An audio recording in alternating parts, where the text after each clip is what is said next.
affiliated to a political party, however, does not mean, number one, that we are somehow legally are the same entity. No, we are not. We are legally two very different entities. It also does not mean that there are financial flows between the political party in one direction or another. It is forbidden by law to do it in Germany, and it is forbidden for us, of course, to do it elsewhere in the world. What it means is that we share a certain ideology, we share certain values, we share networks. And as a political foundation working around the world, we of course also work with political parties around the world. And our today's speaker, Honorable Tundu Lissu, is the chairman of a political party in Tanzania that is called Chadema. And Chadema is our political partner in Tanzania that works with our office of the Konrad Adenauer Stiftung in Tanzania. Honorable Tundu Lissu has been member of the Tanzanian parliament for 10 years, from 2010 to 2020.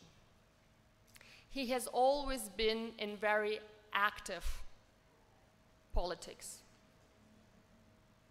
His activism in politics and his struggle, if I may use this word, for his country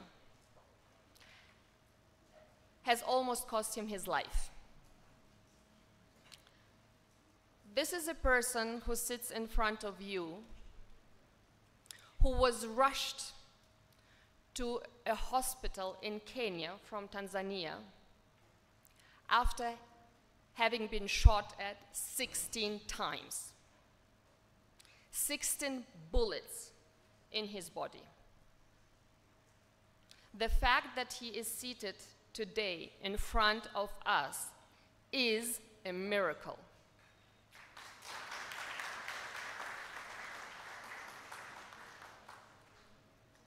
I personally often say that working for the Konrad Adenauer Stiftung, I'm a blessed person. I come in contact and to work with incredible people around the world. People who fight for democracy, risking their lives. Because I find myself in a very privileged position to represent an institution whose mission it is to shape democracy worldwide. But let me be honest with you, I'm not the one at the forefront. I'm not the one risking my life, because I am not fighting in my own country for democracy. We shape democracy together as an institution throughout the world with people like Tundu Lissu.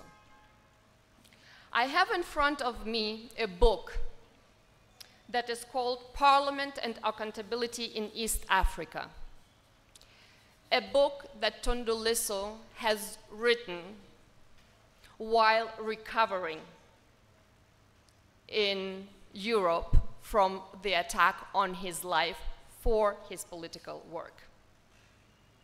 And it is an honor that this book also has a logo of the Konrad Adenauer Stiftung that worked together with Tundu Lissu to publish his work. So, Honorable Tundu Lissu, it's also always a privilege and honor for me to work with you together, as much as I'm, being a blessed person, can also say that it's not only a very professional and only a working relationship. But Tundu Lissu is not only a politician. Tundu Lissu, and I believe many of you here today are studying law. So he's one of you. He is a lawyer by profession. And he is also the former president of the Tanganyika Law Society in Tanzania. It is the Tanzanian Bar Association covering the mainland in Tanzania. And today's talk that he is going to have is exactly from the perspective of a politician, but also especially as a lawyer. His today's talk will address the constitutional legacies of Julius Nyerere in Tanzania and Uganda, because he has shaped and influenced them a lot. The way how the constitutions look like today, what Tundu Lissu refers to in this book in terms of how the parliaments work and their accountability in East Africa, a lot can be traced back to Julius Nyerere. And this will be the focus of our today's conversation. So once again, thank you to all of you for honoring our invitation today. Thank you once again to the Human Rights and Peace Center for having us here today. And now I believe I will directly hand over to Honorable Tundu.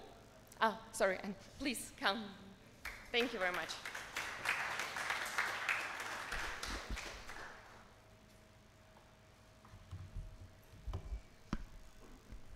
Thank you so much, Anna, for the invitation.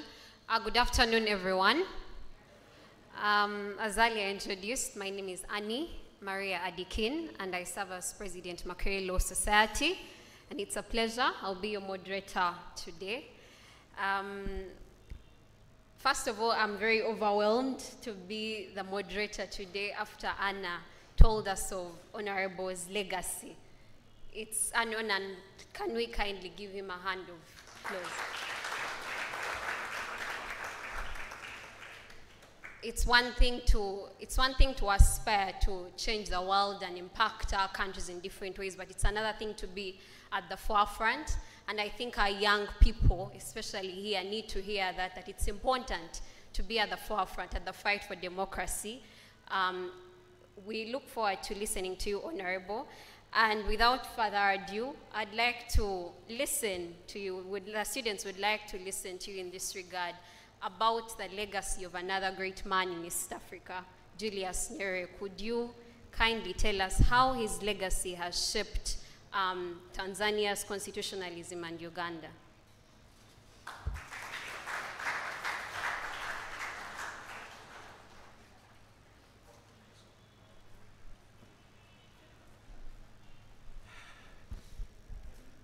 Hello, everyone. Good afternoon. First of all, thank you very much for the generous introduction by both Anna and Annie. And thank you so very much for the invitation to come here. And thank you for turning up to come and listen to me. We should never, ever take for granted the academic freedoms which should always be the foundational stones for any university. You have invited me, and I'll tell you why this is very important. I am an alumni of the University of Dar es Salaam, or the Faculty of Law of the University of Dar es Salaam. But I can assure you, I cannot be invited to the University of Dar es Salaam, to the School of Law nowadays, to speak on anything. So I don't take this invitation for granted at all, because freedoms, intellectual freedoms and basic freedoms generally, are a very scarce commodity in our countries nowadays. So thank you again for inviting me.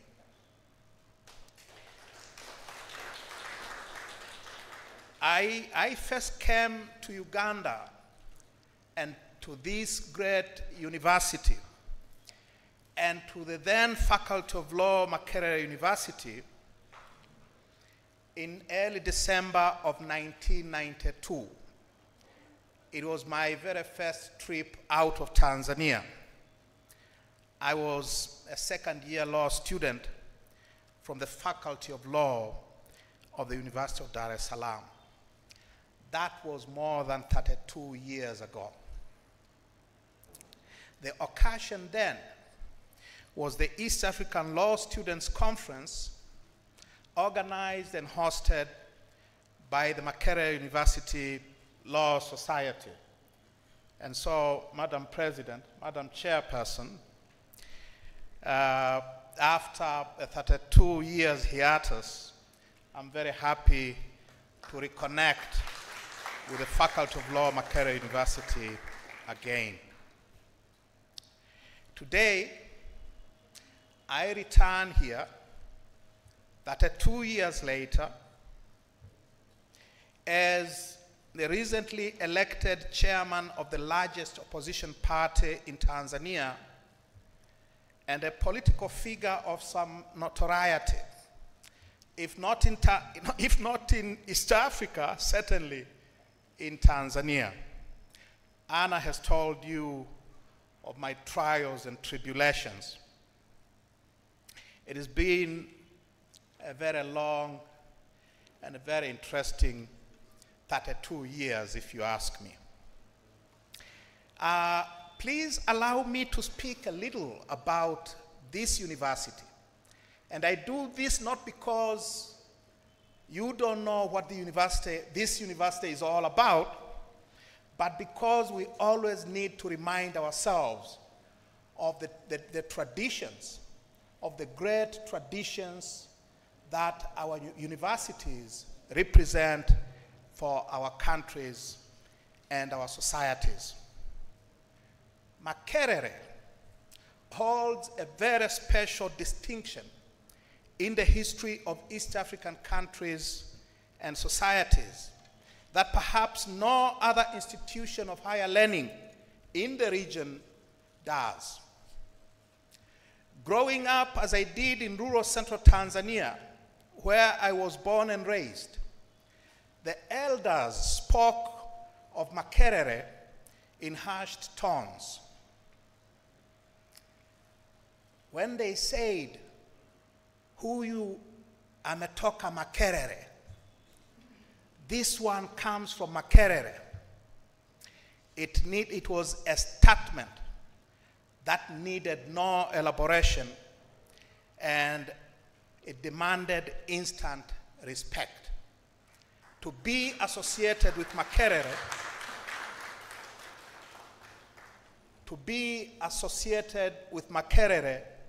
set you apart from the crowd. The reason cannot be far-fetched. Makerere was the academic epicenter of the region. Coming here was the pinnacle of academic achievement, a testament to intellectual excellence. Makerere, this place, produced Uganda's first prime minister, as you may know, Ben Kiwanuka. It produced Uganda's first, third, and fourth presidents in the persons of Apollo Milton Obote, Professor Yusuf Chironde Lule, and Godfrey Binaisa. Makerere also produced Kenya's third president in the name of Emilio Mwai Kibaki. This institution also produced 2 of Tanzania's 6 presidents, including, more importantly, the subject of today's public lecture, Mwalimu Julius Kambarage Nyerere. At the risk of offending the nationalist sensibility of my justifiably proud hosts, please allow me to venture to say that Mwalimu, as Nyerere is fondly called in Tanzania, Mwalimu is by far the most illustrious Makerere alumni of them all.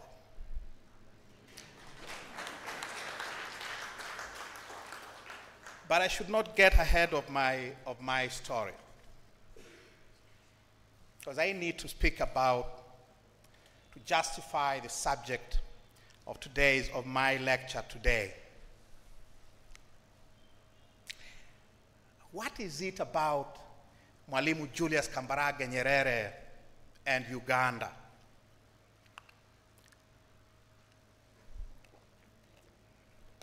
Speaking of Mwalimu in terms less than reverential and adulatory in Uganda carries considerable risks. It is especially so when the speaker is a prominent and controversial opposition politician known for his outspoken, no-holds-barred style. Ugandan Catholics, led by the First Family, have led a regional, perhaps continental effort to have Mwalimu canonized as a Roman Catholic saint. Yet, here I am to talk about Mwalimu, the great secular political leader and politician whose actual record as such leader and politician is perhaps points in the opposite direction to the Catholics' effort to make him a saint. You Ugandans may overwhelmingly view him as the Mkombozi who rid you of the hated Idi Amin Dada and his bloodthirsty regime, which had terrorized the nation for 8 long years. Yet, I'm here not only to celebrate that incredible feat of selflessness, but also to interrogate his other less savory legacies, which continue to torment not only us in Tanzania, but I suspect Ugandans as well. Whatever one thinks of him, Mwalimu towered over the politics of Tanzania and Uganda like the colossus he was. His influence in Kenya was no less significant, even if it is less celebrated. His long shadow continues to hover over our collective heads 4 decades after he left his presidential office and nearly a quarter century after his passing. So what is it that makes him this great figure, this figure that Catholics want to make a saint out of him? Allow me to start by talking about Mwalimu's Pan-Africanist legacies, because Mwalimu is perhaps more known for his work as a liberation leader for much of Southern Africa. He is more well known for his Pan-Africanist legacies than perhaps any other. Mwalimu's Pan-Africanist credentials have long been celebrated at home and abroad. He not only founded TANU, Tanganyika's independence movement, and led it to Tanganyika's independence in December of 1961. He inspired a host of other African nationalists to follow the same path. By the way, talking about inspiration to others, has any one of you here ever wondered why Kenya's leading nationalist movement, which was founded in May 1960, was named KANU? Tanganyika's was TANU, founded in July of 1954. Kenya's nationalist movement, KANU, was founded in May of 1960. Why this similarity in names? Have you ever wondered why Zimbabwe's ZANU, founded in August of 1963, is named ZANU? Or Mozambique's MANU, Mozambique African National Union, founded in Mombasa in February of 1961. Have you thought of asking why Namibia's first independence movement was called SWANU, founded in September of 1959? All these nationalist movements were inspired by Mwalimu and his TANU. And many of these nationalist movements called Dar es Salaam their home in their early years.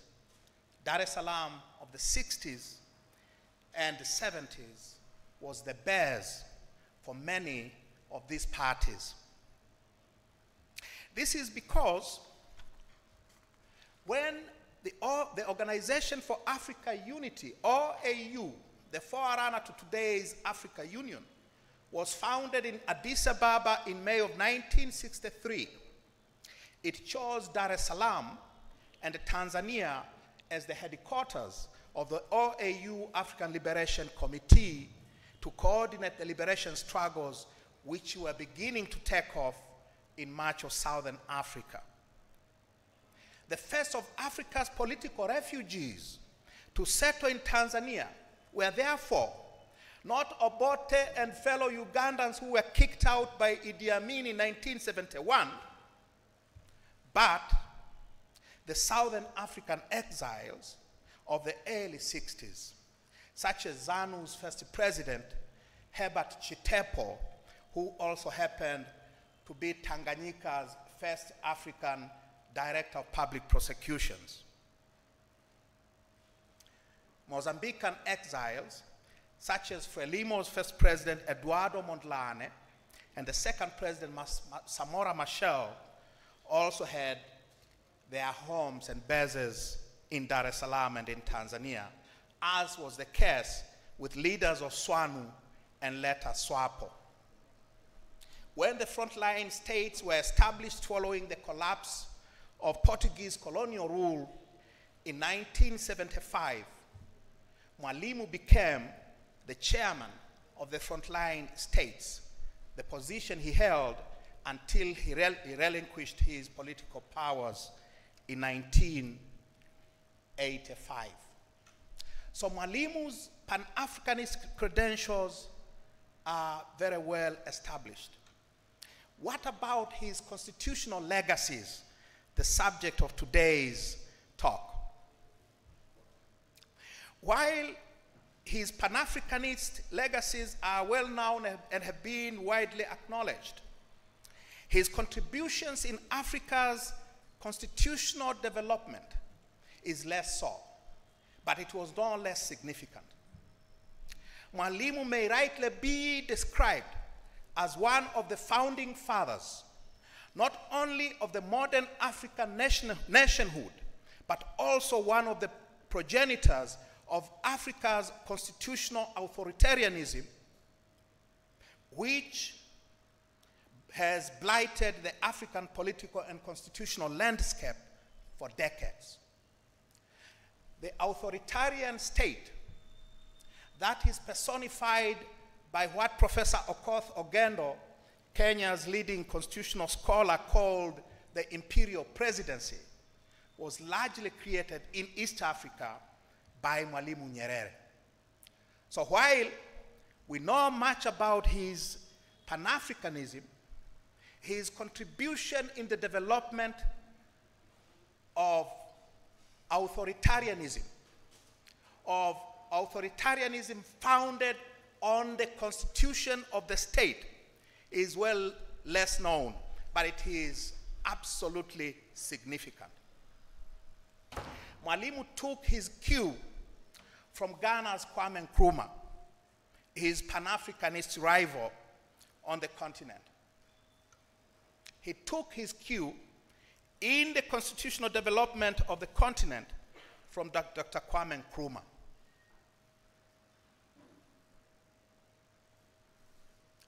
And he developed the authoritarian constitutional order first in Tanzania and later exported it to the neighborhood, Uganda, and to some extent, Kenya.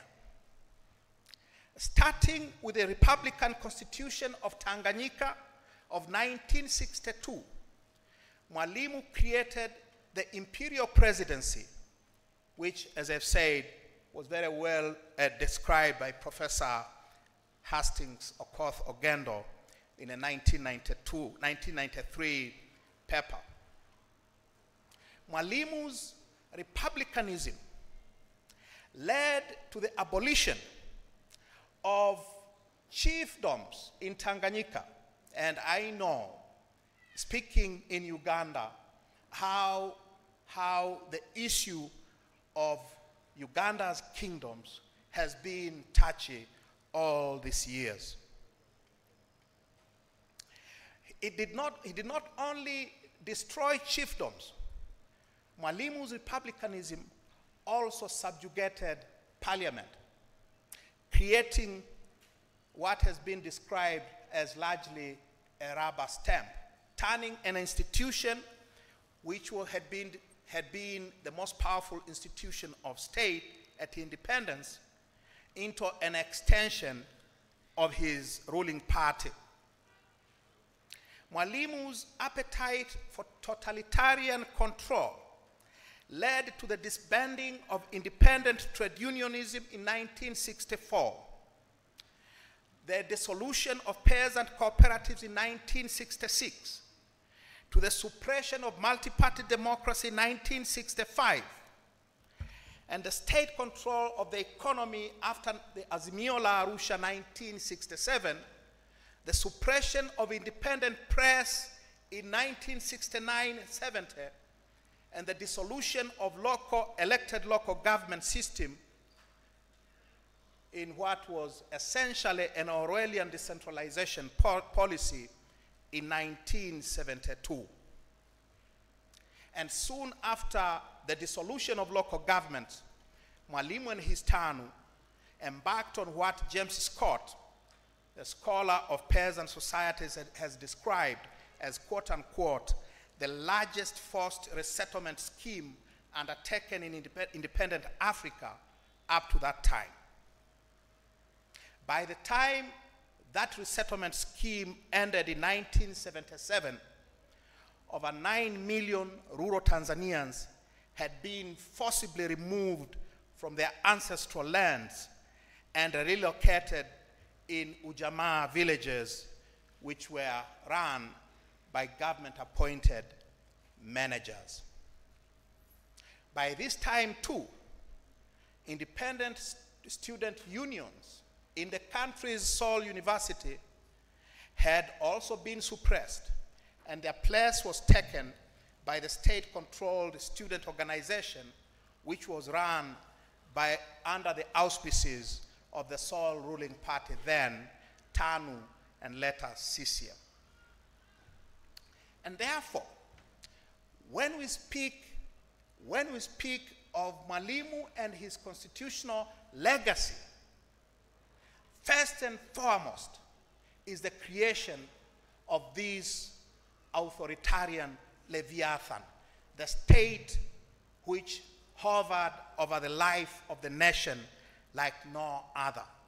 The state that had total control of the lives and livelihoods of the people of Tanzania. Now, at the top of that constitutional Leviathan was Mwalimu, the president.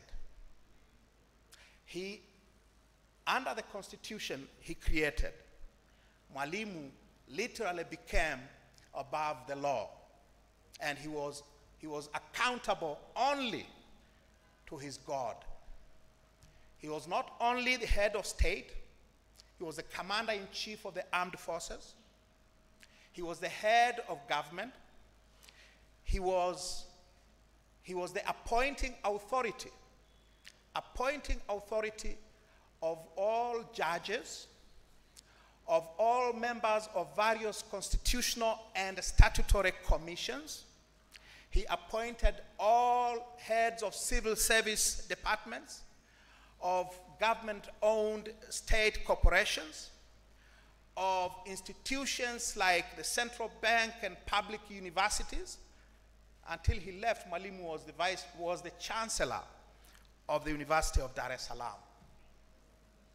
And the constitution declared that all state employees who were not directly appointed by the president were deemed to have been appointed by him and certainly worked on his behalf, worked in his name, and he was the disciplinary authority of last resort.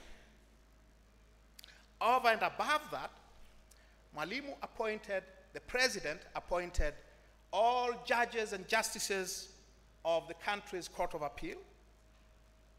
They all he appointed them at his total discretion. He appointed at his discretion all members of the country's electoral commission. He appointed the clerk of the National Assembly, the chief executive officer of the National Assembly. He appointed a certain number of members of parliament. He appointed the central bank governor, and the list goes on and on. And therefore, when we speak of an imperial presidency created by Mwalimu, the president became what Professor Issa Shivji has described as the giver and taker of life, liberty, and livelihoods. He could decide who would live or die. He could pardon criminals. He could declare war. He owned the land. He owned the minerals. All the natural resources of the country. They were all placed in the hands of this constitutional Leviathan, and a Republican president, not an 18th century European absolute monarch. So that is the most important contribution of Mwalimu Julius Kambarage Nyerere in the constitutional development of Tanganyika. All countries, all African countries which were formerly under British colonial rule, literally all of them emerged from colonialism with constitutions which had a Bill of Rights. Not so Tanganyika. Mwalimu refused British attempts to introduce a Bill of Rights in Tanganyika's independence constitution. And he continued to resist the introduction of the Bill of Rights until 1984, a year before he stepped down as president.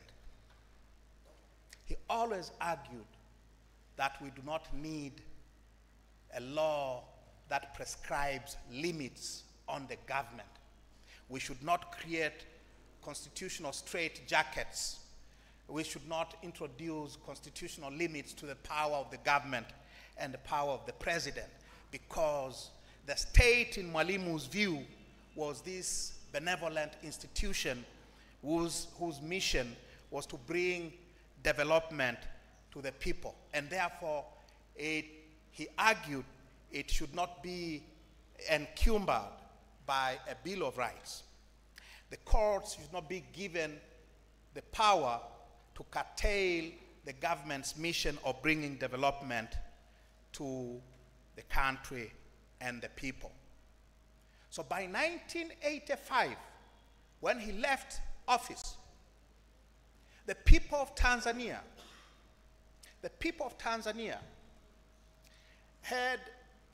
were under the total control of the government, which prescribed every inch of their day-to-day lives.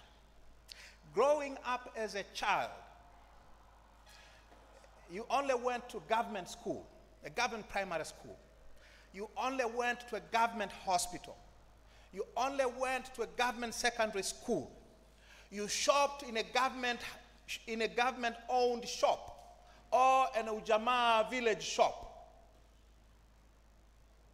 You wore whatever shirt or shoes you got them from a government-controlled outlet. You only listened to Radio Tanzania Dar es Salaam.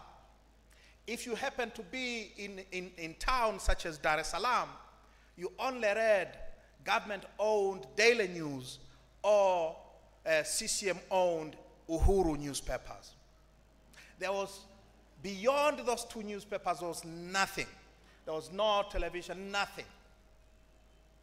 If you were employed either directly by the government or by a government-owned state corporation or by some other government-owned institution. And you did not negotiate your salary, it was prescribed for you by the government. Those were years when we were totally dependent. We became totally dependent on Mwalimu's state. You could not complain anywhere. There were no rights. There were no independent trade unions. There was no way of organizing independent of the government-prescribed organizations.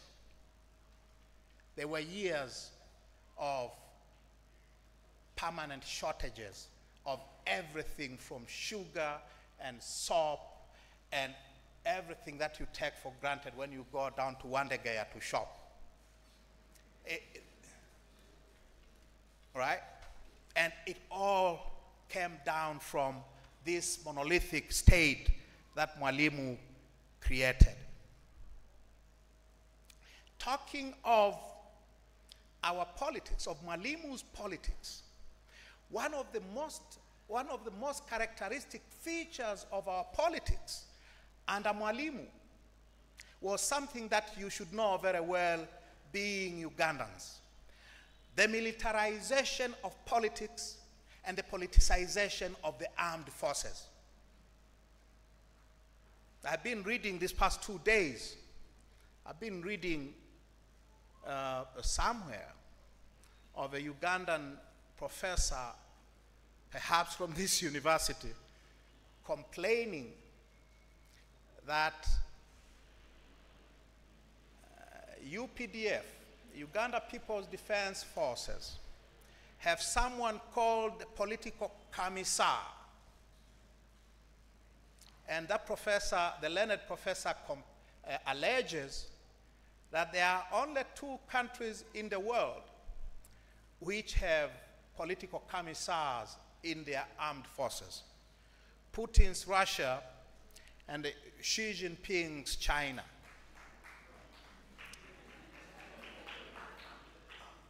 Well, with all due respect, the professor didn't have to travel to Russia or China to know about political commissars.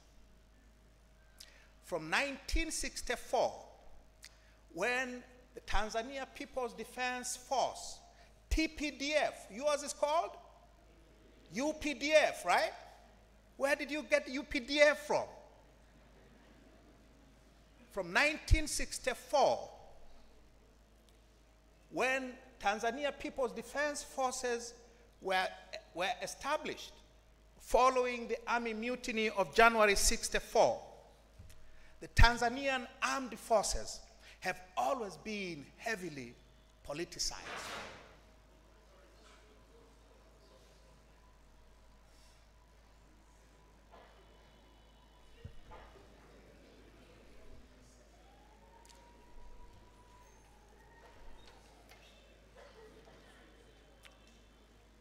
Tanzania's armed forces have always been politicized.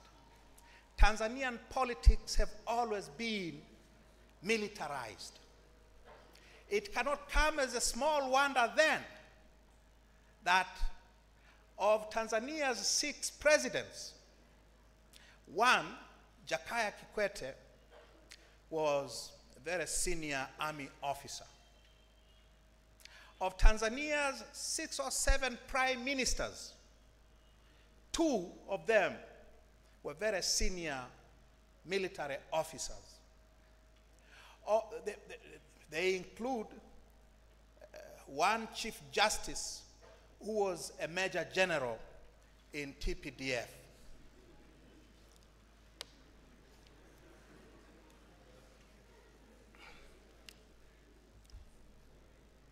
And that is to say nothing.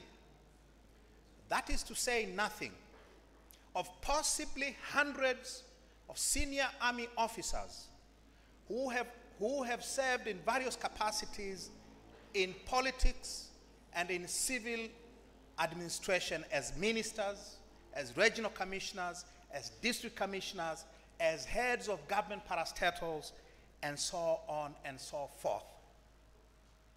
So the phenomenon of militarization of Ugandan politics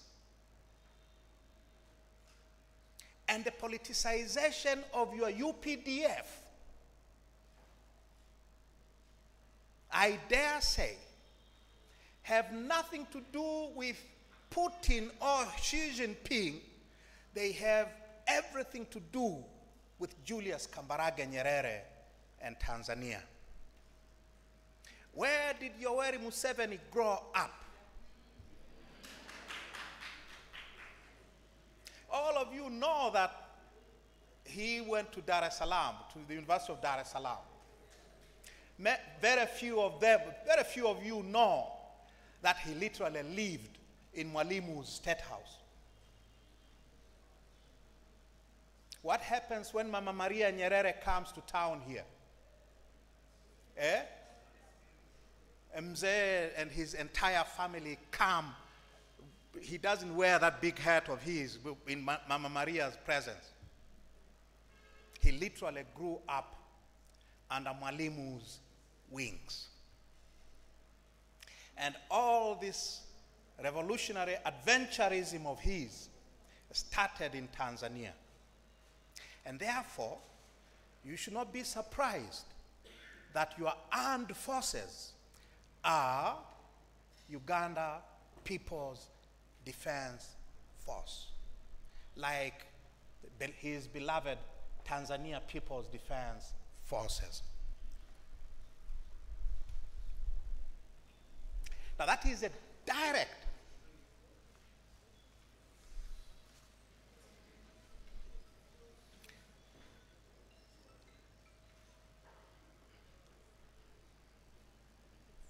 Are we okay?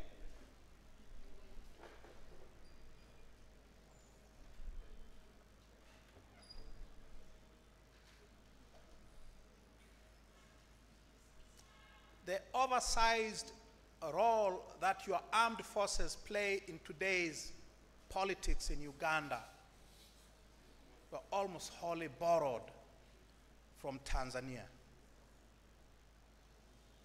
And I suspect many of the generals here trained in Monduli outside Arusha. That is Mwalimu's legacy, his constitutional legacy for you. But it is not just that.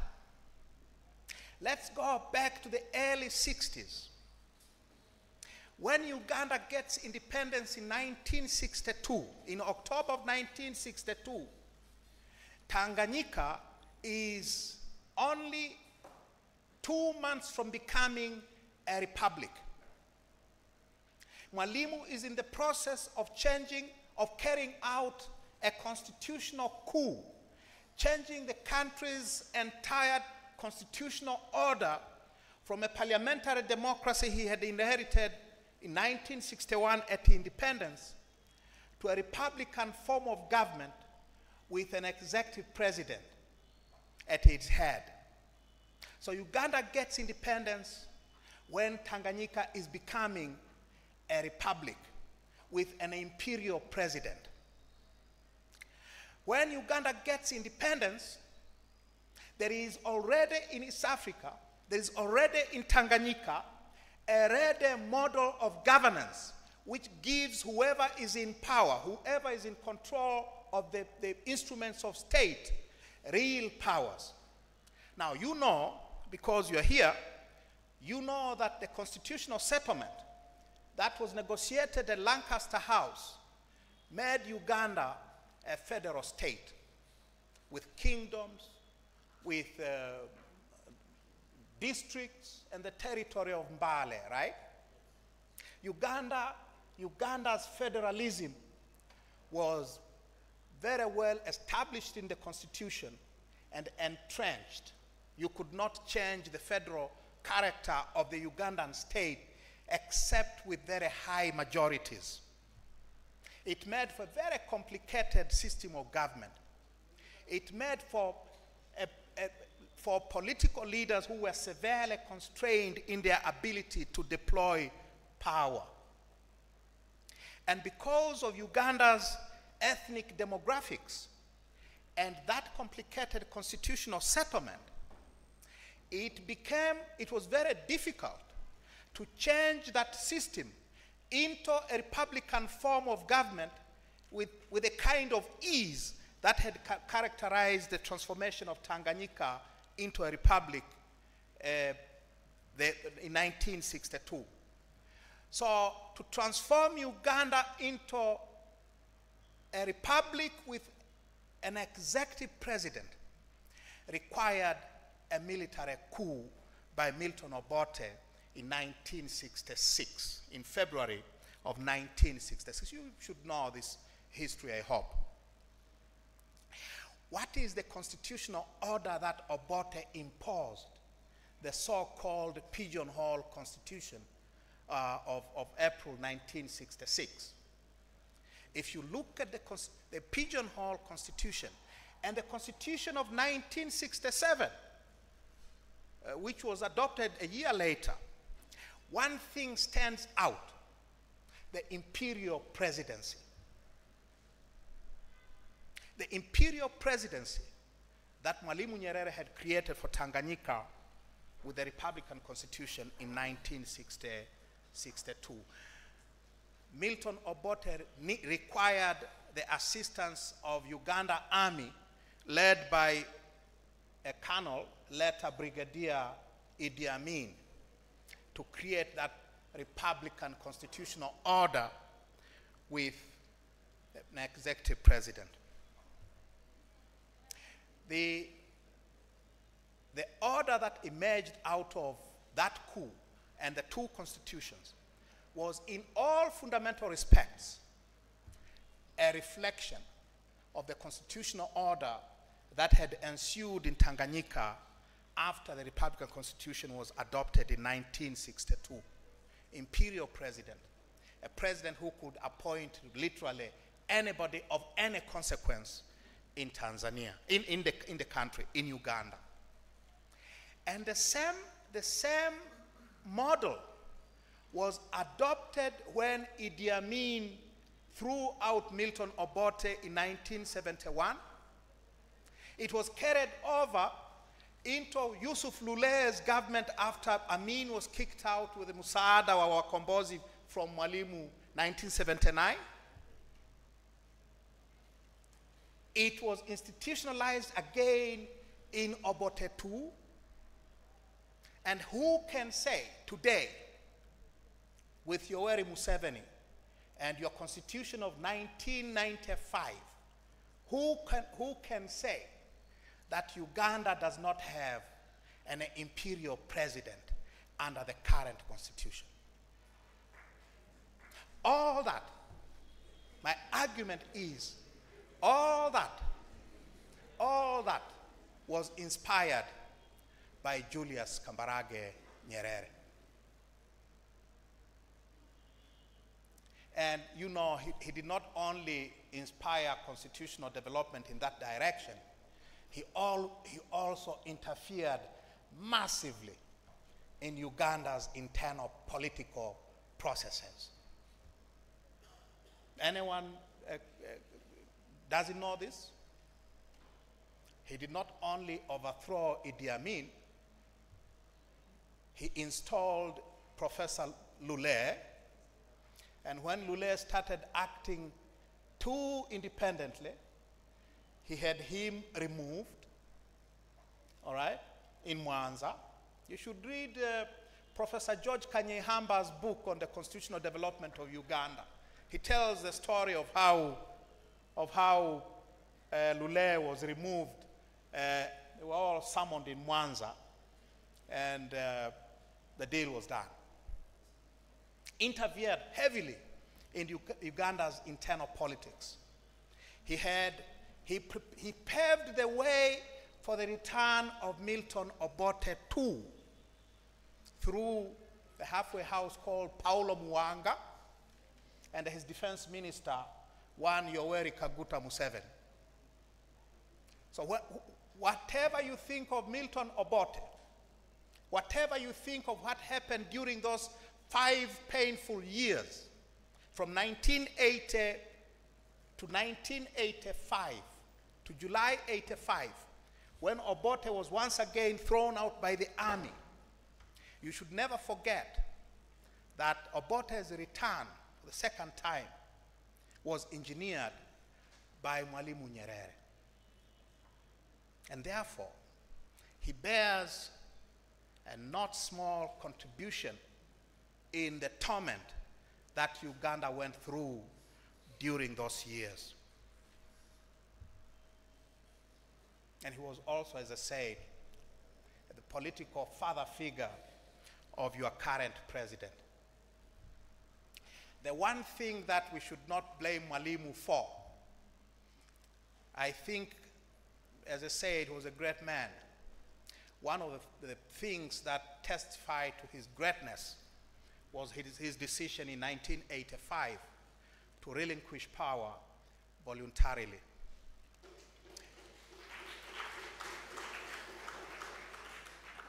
Tanzania became the first country in Africa to successfully institute presidential term limits, the first on the continent. And it is thanks to him too. That it has not held in Uganda, it was tried, right? It was tried thanks to his inspiration. It was presidential term limits were instituted here, I argue, thanks to Mwalimu, to his inspiration, to his example. That they have not held. He should not be blamed for the fact that presidential term limits have not survived here.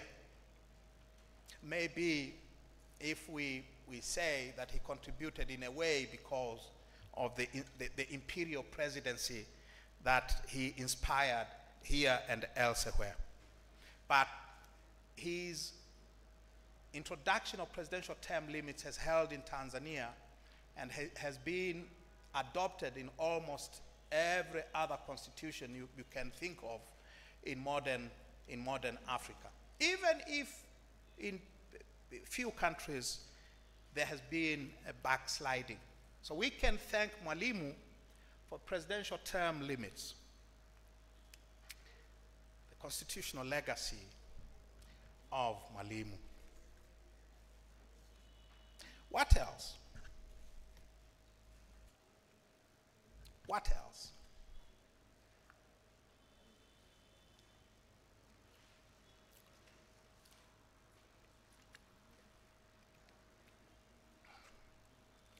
Mwalimu loved university. He loved intellectual debates at university.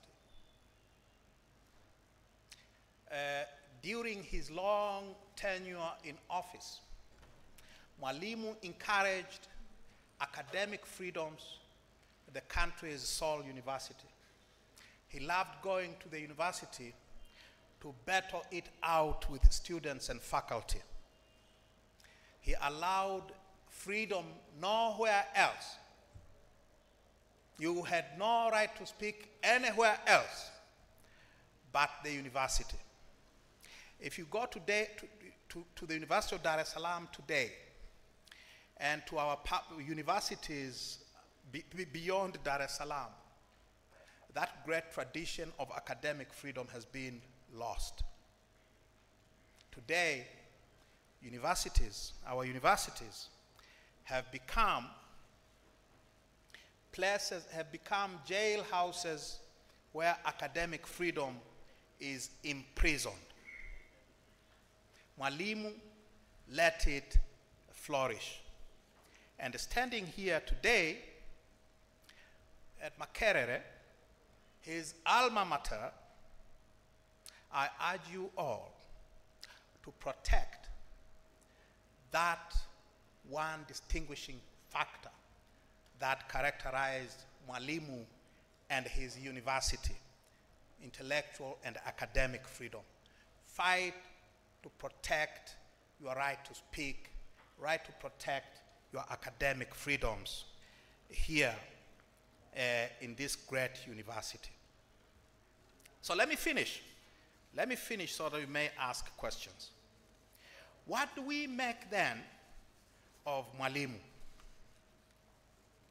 What do we make then of this great man? One, he was a man of his times.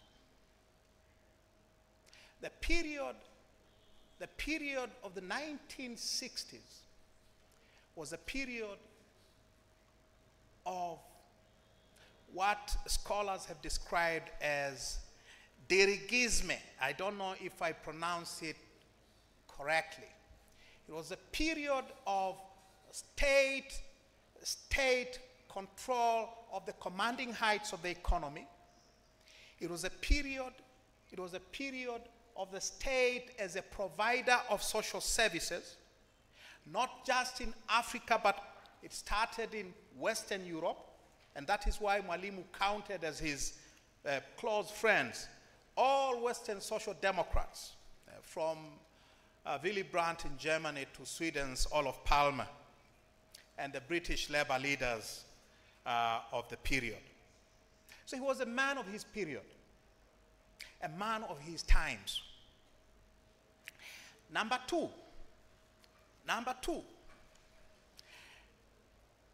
he could have made different choices. It was not a given that we should have taken the direction that Mwalimu took.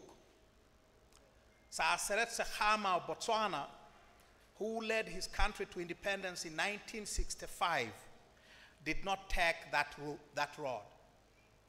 And today, people sing praises of Botswana as one of the few success stories. It is partly because Seretse Khama, the first president, did not choose the path that Mwalimu chose. He had choices, and he should be judged for choices that he made. Number three, he was a human being. He was fallible. There have been a huge investment in politics as well as in the church to canonize him, to make him either a political saint. If you are in Tanzania, Mwalimu is untouchable, or a religious saint, as in Saint Julius. There has been a massive investment to make Mwalimu a saint. Whether a secular political saint, or a religious saint, as in those efforts which started here with Ugandan Catholics. But Mwalimu, I believe, they are doing this because Mwalimu is no longer with us. Mwalimu would have been the first to admit that he was first and foremost a political leader. He was a devout Catholic, yes, but he never was a religious leader of any not. He was a political leader. And as such, political leader, he could sign death sentences, and he did sign several death sentences. He put people into detention without trial. He conducted war. We always talk of the Uganda War of 1979. Read Museveni's planting the mustard seed, and you will know that there were all kinds of troubles emanating from Mwalimu's Tanzania into Amin's Uganda. In fact, one of our regional police chiefs was killed inside Uganda, and he was not returned to Tanzania until after 1979. What business was the regional police commander doing deep inside Uganda in 1972? Mwalimu had a very activist foreign policy. He sent Tanzania's armed forces to overthrow governments in Seychelles, in Comoro. He had Tanzanian soldiers fighting in liberation wars in Mozambique and elsewhere. He was a very activist. He had a very activist foreign policy, like someone you know very well. Now, that's another legacy of him. He was first and foremost a political leader. He did not allow rights. He was not accountable to anyone. He was one of the most honest people you can imagine. He died a poor man. In fact, he died without a pension. Mwalimu got his pension statutorily provided in April of 1986, almost a year after he had relinquished presidential office. So he left office without a pension. He didn't steal. His family are paupers by Tanzania's recent standards. He's a very honest man. And there is a great value to be attached to that. But he created the constitutional and institutional incentives for the massive corruption that the country suffers from today. He created a system of government which was completely unaccountable to anyone. So that is Julius Kambarage Nyerere and his legacies for you. Thank you very much for listening to me. Thank you. Thank you.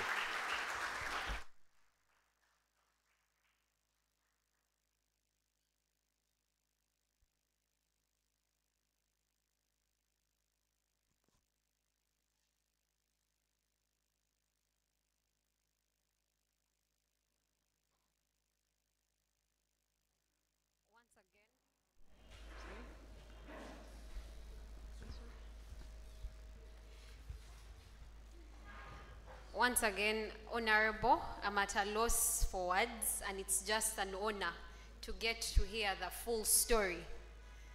It's an honor to hear the full story of Julius Nyerere, and I think it's a call to question our political saints in this country, because we have a couple of them, the untouchables. As the session proceeds, I'd like to just remind you a bit of the program. We're going to have 2 more panelists, and then we shall open it up to you. So please skip the questions. I hope as Honorable was speaking, you are noting down a couple of them. And Honorable, I'd like to say that in light of your presentation here today, it's to give a bit of context. We're in the lecture season at the university, so all these freedoms you've been talking about, of students being at the center stage of some of the most pivotal conversations in constitutionalism in this country. In this room, you have activists who have stood face to face with some of the political... Thank you very much, Annie. I think you're doing an incredible job. Well done. I'd like to thank Honorable Tundu Lissu for that very insightful discussion. And also to thank, of course, Anna and the team from CAS, Anna, Ale, Sam, and the rest of the incredible team from CAS for their support, without which this might have been a little bit more difficult. Professor Mbazira, the Principal Emeritus of School of Law, thank you so much for your presence. Ruhweza, and other colleagues who are here from Huripec and School of Law, thank you so much.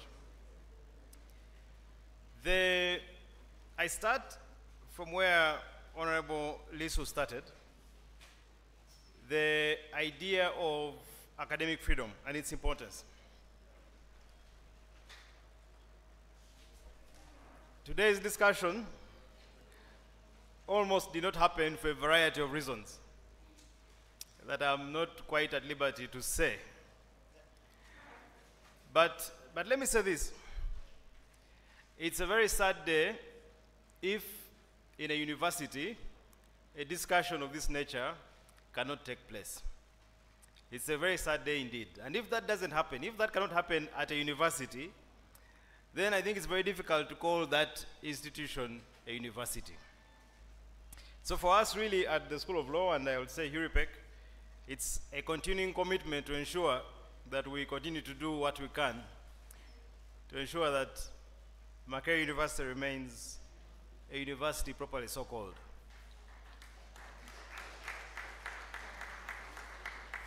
But I think it's important to also highlight the idea that that continued existence of academic freedom here and elsewhere is not inevitable. As Anna says, it must be struggled for consistently and constantly. And unfortunately, there has been a gradual diminution of freedom of expression within Uganda, and inevitably then also in Makerere. And my fear and my concern is how we have allowed this to happen, because the loss of freedom always happens incrementally. The famous Pastor Nimola statement about they first come for this, you say, I'm not a Catholic, they come for this, and before they come to you, it's too late, there's no one speak for you. I'll continue to remind Ugandans of what I consider to be the worst decision, one of the worst decisions ever in our constitutional history, the decision in Foxodoi. Now, for many Ugandans, it was a popular decision because it concerned a topic that is very controversial and concerning a group that many Ugandans don't like. But at page 164, paragraph 438 of that decision, the Constitutional Court of Uganda asserted that the purpose of one of the impugned sections, which they upheld, whose constitutionality they upheld, was, and I quote, to confine academic freedom to the academic setting so as to avert public disquiet and undue social upheaval, close quotes. The Constitutional Court is suggesting that, okay, this provision, it's okay. You can restrict freedom, you can protect academic freedom as long as the speech only happens at a university. Now, that's a very strange idea.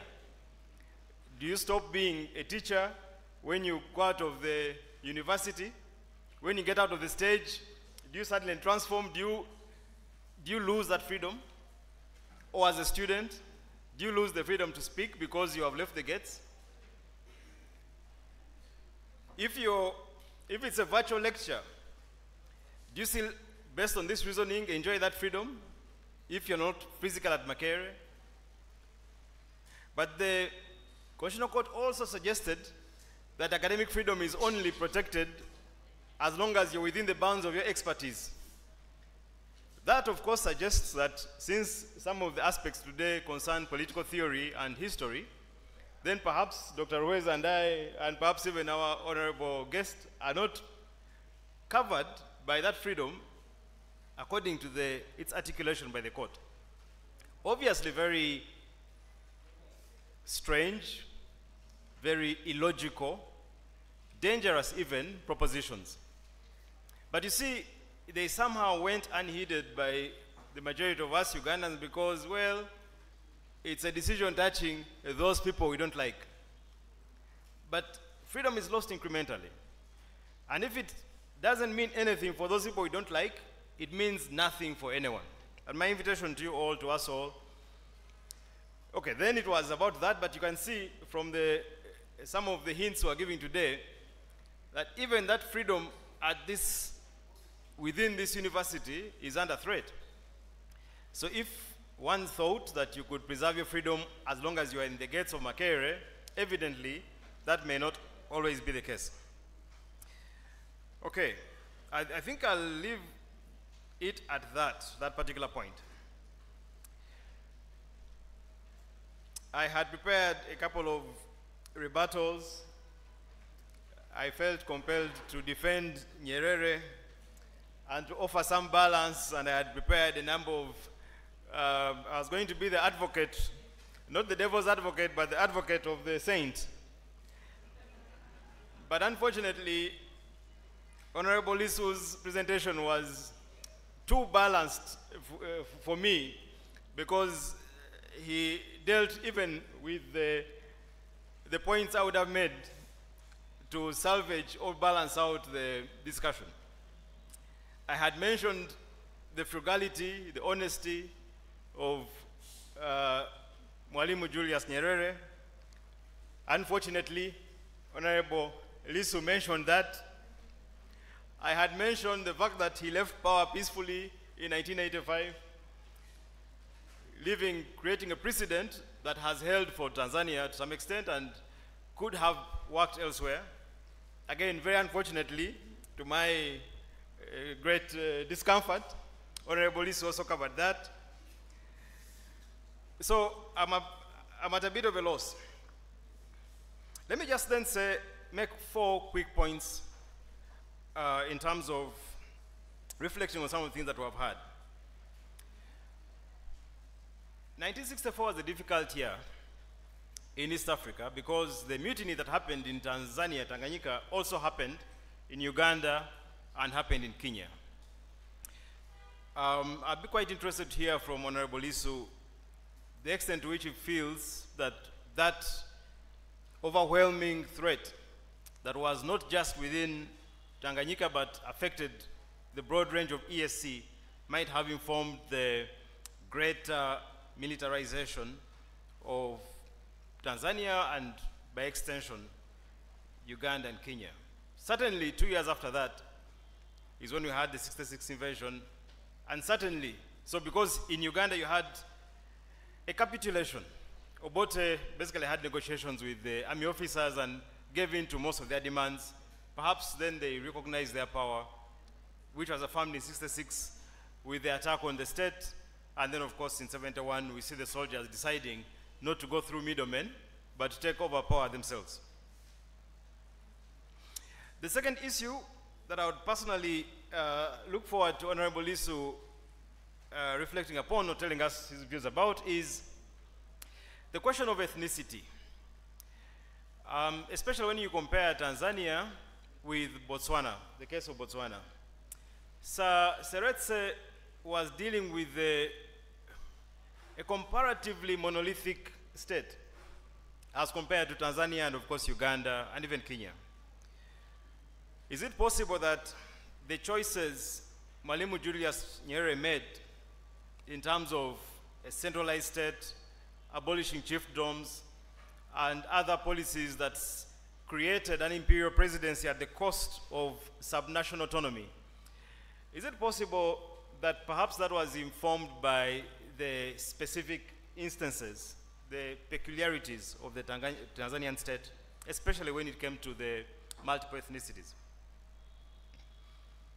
The third point, and this is a point where I think it's interesting, Honorable Lissu referenced Kanyihamba's book, Constitutional Law and Government in Uganda, and I've always found a passage in that book very interesting. It's a discussion between Ugandan politicians taking place in the Tanzanian State House. And it's about Ugandan politics, but the debate is not happening in Parliament of Uganda, it's happening, they are performing for Nyerere. And they're making the arguments to him because for all intents and purposes, he was the post-Idi Amin president of Uganda, for all intents and purposes. And Kanyihamba recounts, so Nyerere invited the various Ugandan politicians to speak. And Kanyihamba says when he gave his presentation, it was a long one and rather winding. Nyerere stopped him and said, "Are you a lawyer?" And Kanyihamba said, "Yes." And said, "Keep quiet, stop there, these are matters for politicians." It seems to me that perhaps as with many political scientists, certainly many here in Uganda, both within the scholarship but also within the leadership of the state, there seems to be a view of law as subordinate to politics. Law as subordinate to politics, that the politicians and the army, the soldiers, decide things, and then the law is made to fit that description. Perhaps that window, that brief anecdote that Kanyihamba tells us provides a window into this. The final point I'll make is, and again as the advocate for Mwalimu, is the East African community, which collapsed in 1977 because of a difference of values. It seems to me that, and of course it's on record that Mwalimu said he could not sit at a table with someone who had blood on his hands. He was referring there to Idi Amin. So that by the time the EAC collapsed in 77, that it was partly or mainly based on a difference of values that was irreconcilable. That you had a murderer in Uganda and a reasonable person, or more reasonable people, in Kenya and Tanzania. And that the collapse, therefore, was primarily about a difference in values. But sticking to the point of values, again, perhaps being fair to Mwalimu, is the 1972 invasion. And there has been a little bit of criticism of Mwalimu's interventionism outside Tanzania, but I suspect as Ugandans, 72, although it was a failed invasion, was an example of a neighbor trying to do the right thing for Uganda. And not many countries, to be honest, try to do the right thing. It collapsed the invasion, sadly, and those who had attempted it, some of them were shot in public as an example to others. My own maternal uncle, cousin to my mom, was among those shot in Barara in public. So there were wounds, I think, from 72. But the idea that you had a president who was willing, of a neighbor, who was willing to support an invasion, I think is a very interesting and a very powerful example of solidarity. I take the point then, of course, about 79. That may be a suggestion that perhaps what was the Tanzanian officer doing that maybe there was something there. But could it not be said for Mwalimu that at least at his core, that although he did not have a Bill of Rights in the Constitution, there was a Bill of Rights in practice to some extent, not only in Tanzania, but the Bill of Rights that was externalized to Uganda, the idea of the right to life, in large part the right to self-determination, the right to an extent, democracy even, or government, or good governance. We can talk about it in terms of degree. And as I sit, is that not what is failing the ESC right now? A failure of values. It seems there's a unity though. There seems to be a unity in terms of values, but the wrong ones. We have Ugandans being abducted in Kenya and sent back to Uganda in very strange circumstances. It is of course very sad that our most honored guest cannot, as he said, give this same speech in the University of Dar es Salaam, or at the Faculty of Law there. So it seems there's a unity of bad values, yes, but bad ones. But it's now a federation that is united in dictatorship, lack of human rights, and all the other isms you can think about.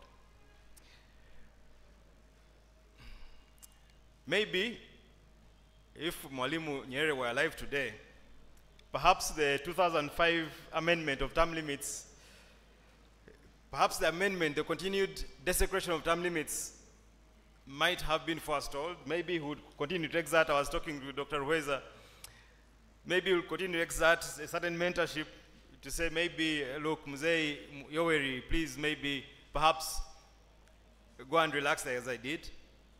Or maybe he might have invited the ESC to move towards better values. I'm looking forward to hear both from Honorable Lissu, my fellow panelists, but also you, what you think about these things. Thank you so much.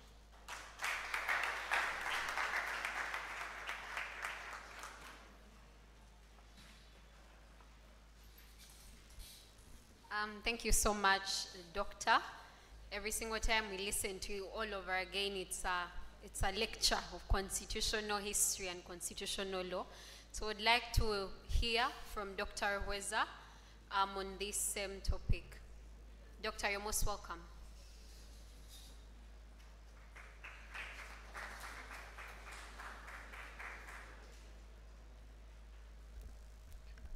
Thank you, Annie. I noticed that Kabumba is more popular.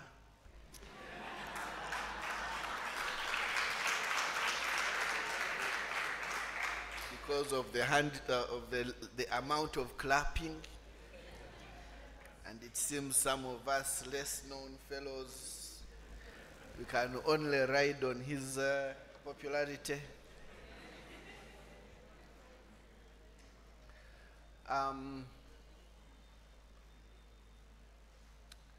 Seriously though, I think,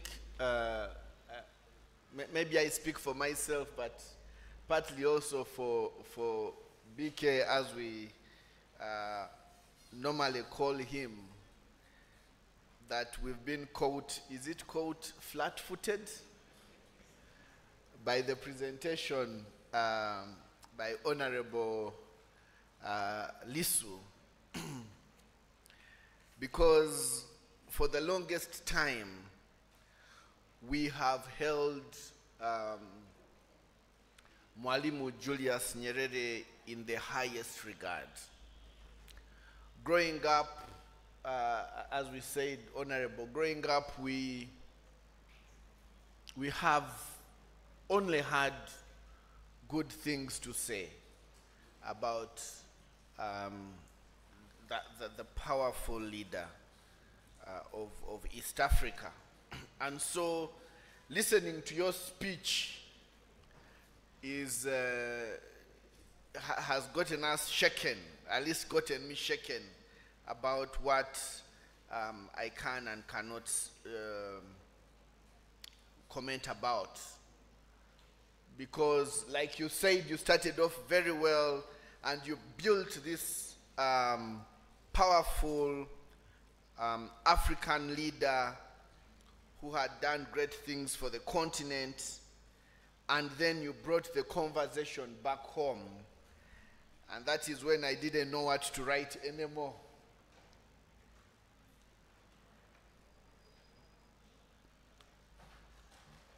Maybe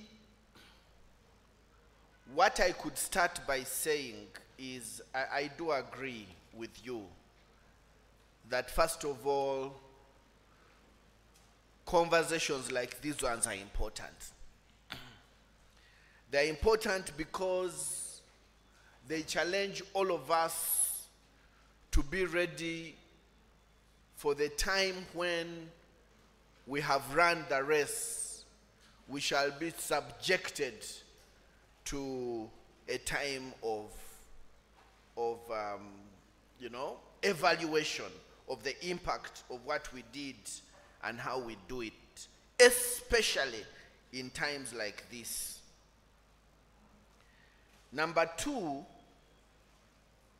I want to also reinstate the fact that freedom, especially academic freedom, is very key. Because it's only with those and such conversations that we are able to actually learn and stop whitewashing what would have been good learning moments for all of us.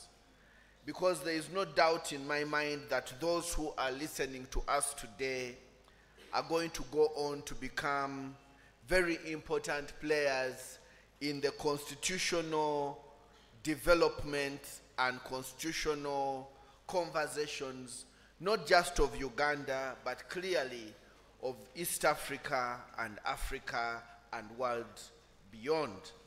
And therefore, they need to hear, as we have heard, about the challenges that come with leadership. And so we thank you for, probably it's easier for you because this is what you've done for over 30 years, but really for being able to unpack this great leader, Mwalimu Julius Kambarage Nyerere, for us. I have just one or two points that I would like to cause for reflection, and I know some of our students are seated here, and we have used rather dictatorial ways to ensure that they come to attend this class. But we hold no apologies because I think it was important for them to come and listen to you today. I won't disclose whose idea was which one in ensuring that they came, but maybe that also brings out the point that sometimes probably a leader sees something, but the people have not yet seen it. And maybe the leader then does all in their power to ensure that the people go in a certain direction. To what extent, therefore, when we talk about not just the constitution, but constitutionalism, did the people of Tanzania participate in determining the constitutional order of the time? Because one of my working definitions of constitutionalism is it being a compound of ideas, but also attitudes and patterns of behavior. And so, Honorable, my question to you would then be, were there any patterns of behavior that you identified which elaborated that the people of Tanzania were in support of what Julius Nyerere was doing at the time? Of course, this is about elaborating the principle that the authority of government derives from and is limited by a body of fundamental law. Some of the decisions we think about, one of them being what happened when Idi Amin, as we hear, decided to annex the Kagera territory of Tanzania and therefore elicited the reaction that he received. Yes, Nyerere did not only repulse him, but also went again further to visit Masaka, Mbarara, and other places of in Uganda, and to do the things that you have talked about. To what extent did the people participate? Number two that I would like to ask is the times. I know it is Charles Dickens in his book A Tale of Two Cities, where he starts by saying it was the best of times, it was the worst of times, it was a time like no other, but it was a time like any other time. And it got me thinking, in the times that Nyerere was operating, when we see him taking certain decisions, first of all, I would like to believe this was the time of the Cold War, or shortly thereafter. This was the time when Tanzania was recovering from the Maji Rebellion and the fight for independence. And it was a time of stabilizing what I would call the post-colonial independent state. I would like to believe that there are certain decisions that had to be taken. Some decisions were probably not totally democratic, but hopefully Tanzania in one way or another could have benefited.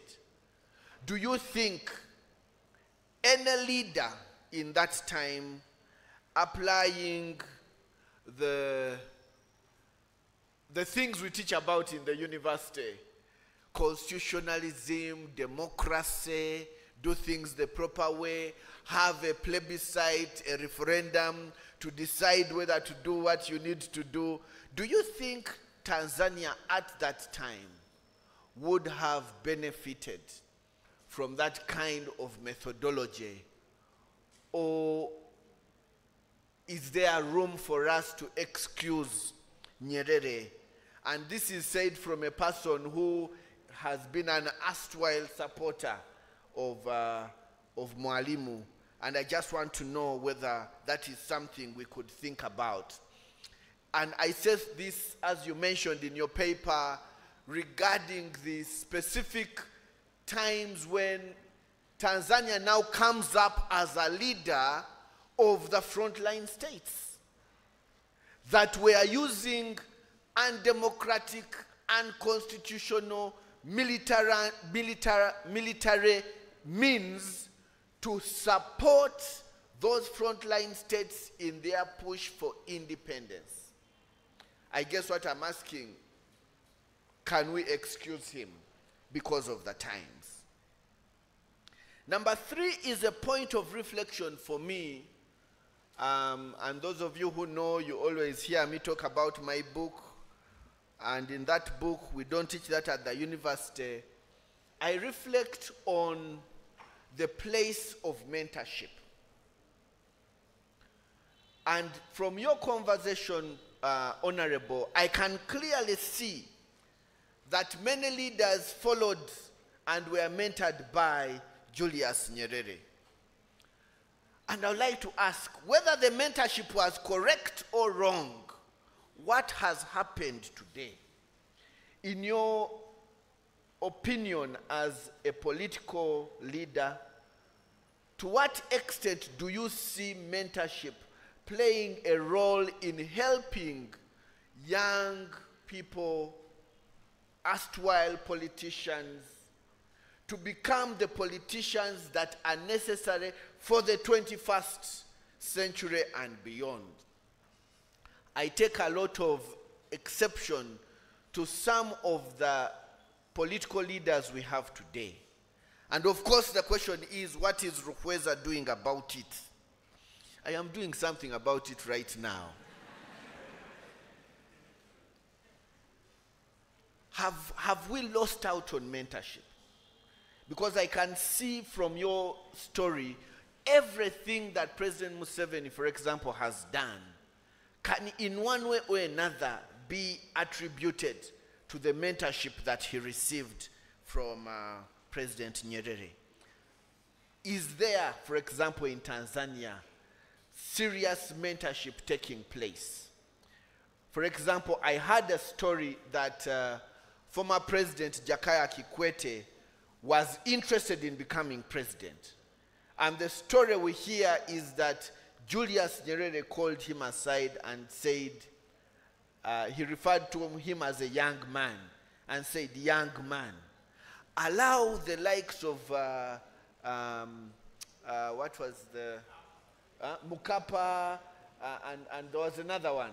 Allow them to, Ali Hassan Mwinyi, allow them to do their part. Let them serve and go. Your time is coming. I don't know how far true that story is, but I think it's a good story, hopefully, if it is true, to begin our own reflection in the fight for constitutionalism, in the fight for upholding the rule of law and good governance.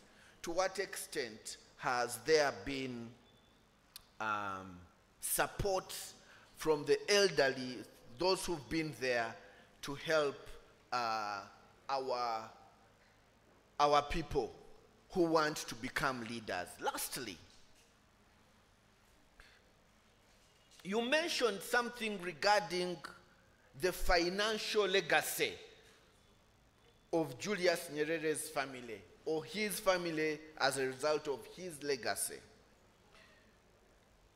And I think if I heard you correctly, you said his pension came a whole year after, and you know, he probably did not die a wealthy billionaire. My question is, in our day today, where no longer do we see the state as the leader of the market, where we see a lot of challenges regarding how the state is governed, and in the words of General Otafire, when he came to speak many years ago here on corruption, he said we're in a stage of primitive accumulation of wealth. Could you comment on what can be done? Because, you know, I once heard from somewhere else the comment that, you know, first of all, as lawyers, we are supposed to be wealthy. But you and I know that wealth, like the fight for academic freedom, grows slowly. But we are teaching a growing group of very impatient young people. They don't want to drive what Ruhweza is driving in 10 years' time. They want to drive that Mercedes Benz today, if possible, before the end of 4th year.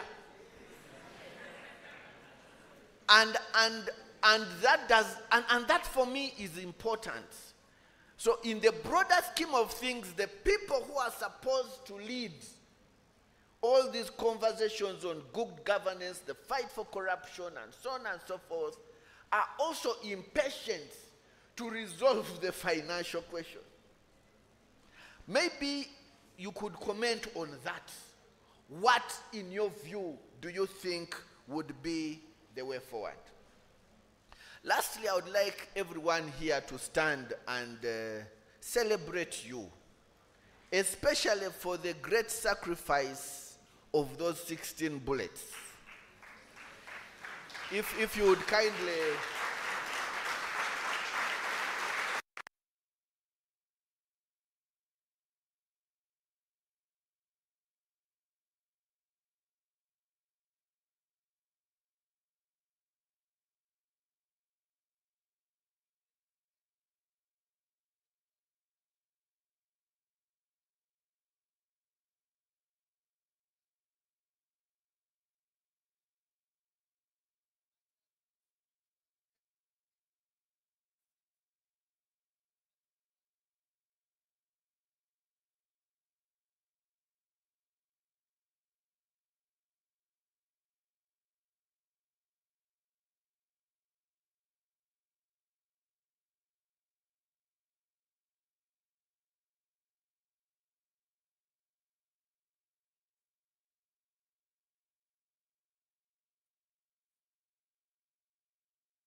keep our questions short so that we're able to engage better with our Honorable.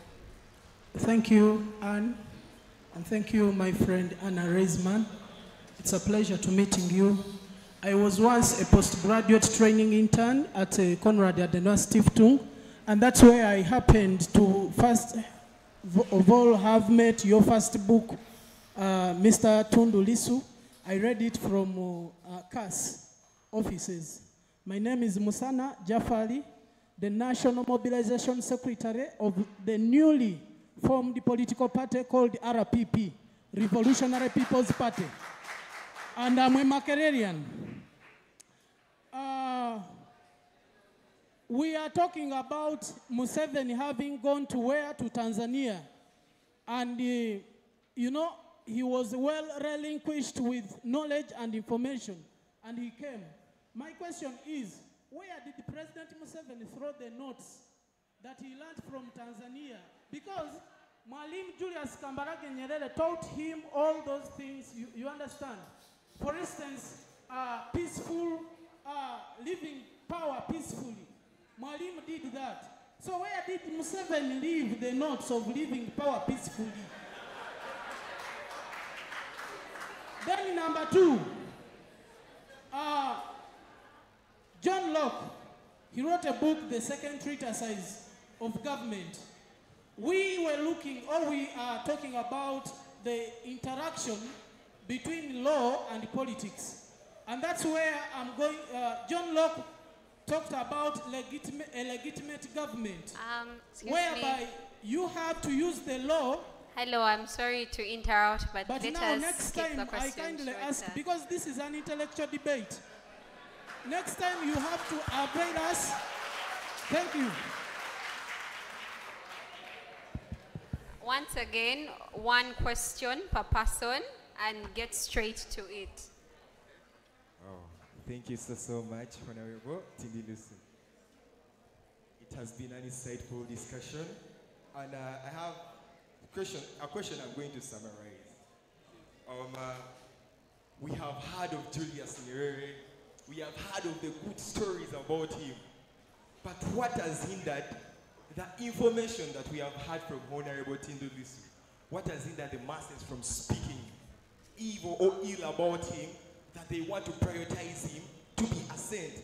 And if you look at leadership, don't you think that leadership may have some loopholes, that it won't be a smooth sail? And you talked about Honorable Julius Nyerere inspiring Museveni into the dictatorship. We are looking at something that was done by a neighbor. I'm failing to pay school fees for my children, and my children are not studying, and I'm saying that it's because of the neighbor that my kids are not studying. I am blaming my consequences. I'm blaming my effects, my atrocities to someone else. I feel like thinking of these things when we are at the university and we don't put them into practicability when we get out. It's like I'm studying to preserve it for the studies and I'm not going to apply it anywhere. So thank you so much, and those are the few questions I had. Thank you. Allow me to submit.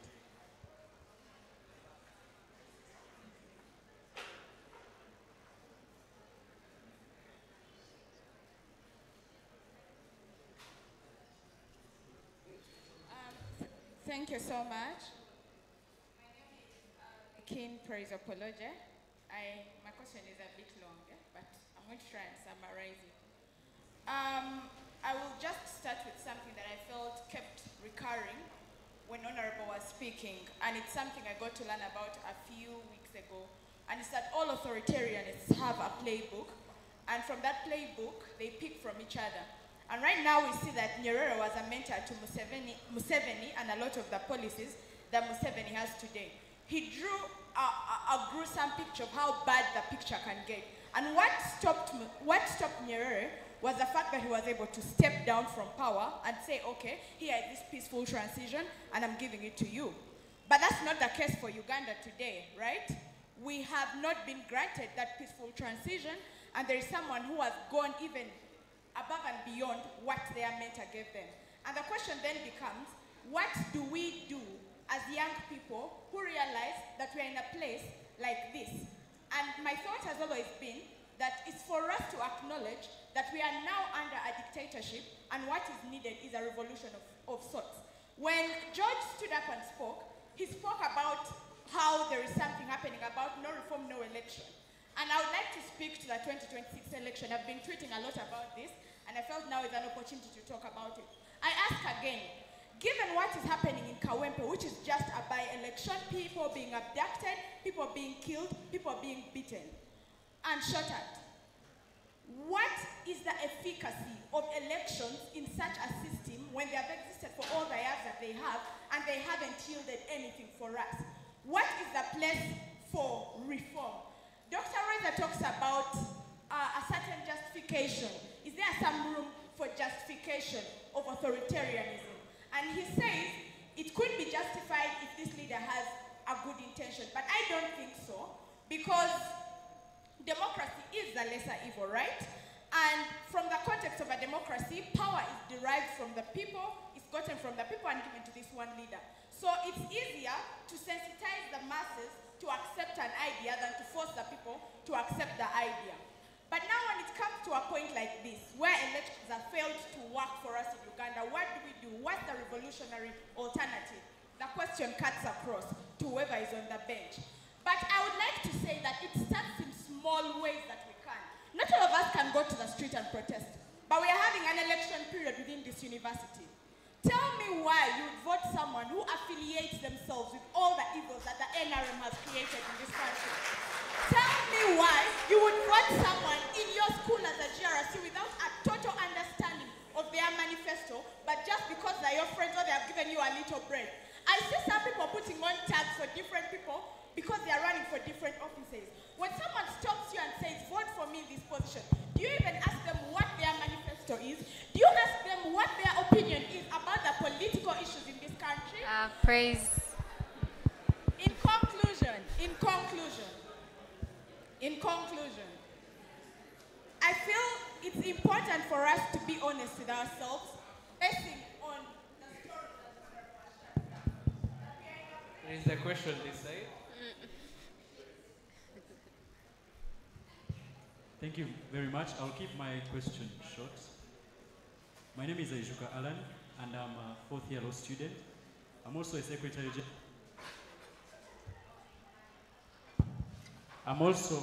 General of Africa Poetry Students Organization.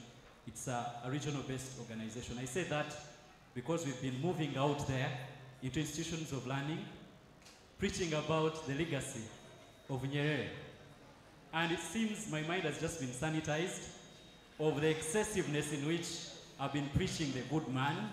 I now understand that we have to be critical at some stage. My concern is about the Nyerereism that continues to flow around the region. We are soon launching an Africa Poetry chapter in Tanzania, a few months from now. But our concern is East African Federation. We are seeing what is happening in Congo. It mirrors exactly what happened in Uganda in the 1980s. The strategy that M23 takes in, taking on a few parts, different stages, mirrors what happened here in Uganda. Do we have hope that this kind of mentorship that has neighbors enter the spaces of neighbors and destabilize neighbors, does it give us hope for the unity of East Africa? Thank you very much.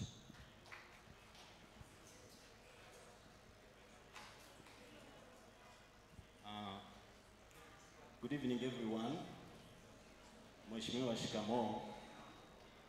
Naitwa Douglas Guti kutoka Temeke, Dar es Salaam.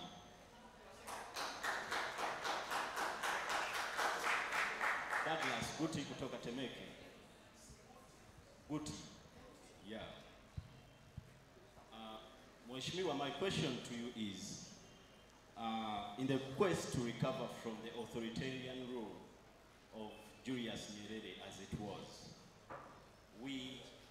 I feel you as the chairperson of Chadema, congratulations upon being elected, but Chadema has failed the people of Tanzania. In 2015, Mheshimiwa, you very well know that Edward Lowassa, who was the former Prime Minister of Tanzania and a proud member of CCM, was given the card of Chadema to represent it on the presidential elections. President Magufuli, may his soul rest in eternal peace, won that peace. However, there was a contestation. And when you came to stand for presidency in 2020, Mheshimiwa, President Magufuli won with 84.4%, a win that was unprecedented and one that has never happened before. So don't we think, Mheshimiwa, that Chadema has failed the people of Dar es Salaam, and there has not been enough work that has been done to support the people of Dar es Salaam in the quest for democracy? Thank you. We're going to have a very last question. Please keep it under 2 minutes. Okay. I'm Semalash Marsenyanjo, law student here at Makerere. My question is, as we've been speaking about Mwalimu Julius Nyerere as a Pan-Africanist, we know that he was a member of the Monrovia group, not the Casablanca group. I would like you to throw some light about it. Why did he choose the Monrovia group that wanted progressive unity rather than the Casablanca group that wanted unity there and then, and yet in his own nation, Tanzania, he preached unity and even practiced it in a way that was violent and in a way that was, for me, it's justifiable. I think when he came to Uganda in 1979, he had to take over Uganda in order to unite it with Tanzania. Would have had at least unit of Africa would have started from there to spread all over the continent. Thank you. I've been informed we've been given 5 more minutes, so please keep it short to give other people an opportunity to ask questions. Hello? So we shall have you and then someone at the back there. Then Jibril, you'll go last. Thank you very much, moderator. I'm Ilem Rodney. I'm a master's student at Makerere University doing political science, doing public administration. They always say that a billion people being full doesn't make anything true. It makes a billion fools. What we call mentorship could be what we consider in political science as false consciousness. So, can we literally say that Museveni is being inspired by this false consciousness of authoritarianism, yet in the context of the 21st century, is being labeled as an authoritarian? That's number one. Number two, talk about Nyerere. I think there's also something to deal with the ideology that brought them up. Doing political science, we realize that there are some political philosophies that have been taken up by most of these political leaders. Socialism is one of them, Pan-Africanism, and communism that Nyerere wanted to create. Through his Ojama policy that some people say that it failed totally. What do you consider? Because with this Marxism, the fight for the proletariats, the fight for socialism, the dictatorial governments, do you see it as something that we can always still cherish up to now, or we can definitely just abandon such ideas?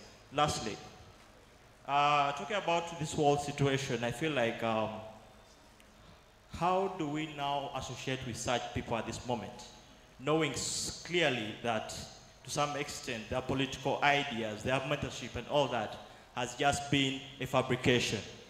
Yes? And how do we really relate with this information at this moment? Are they still relevant for us? Thank you very much.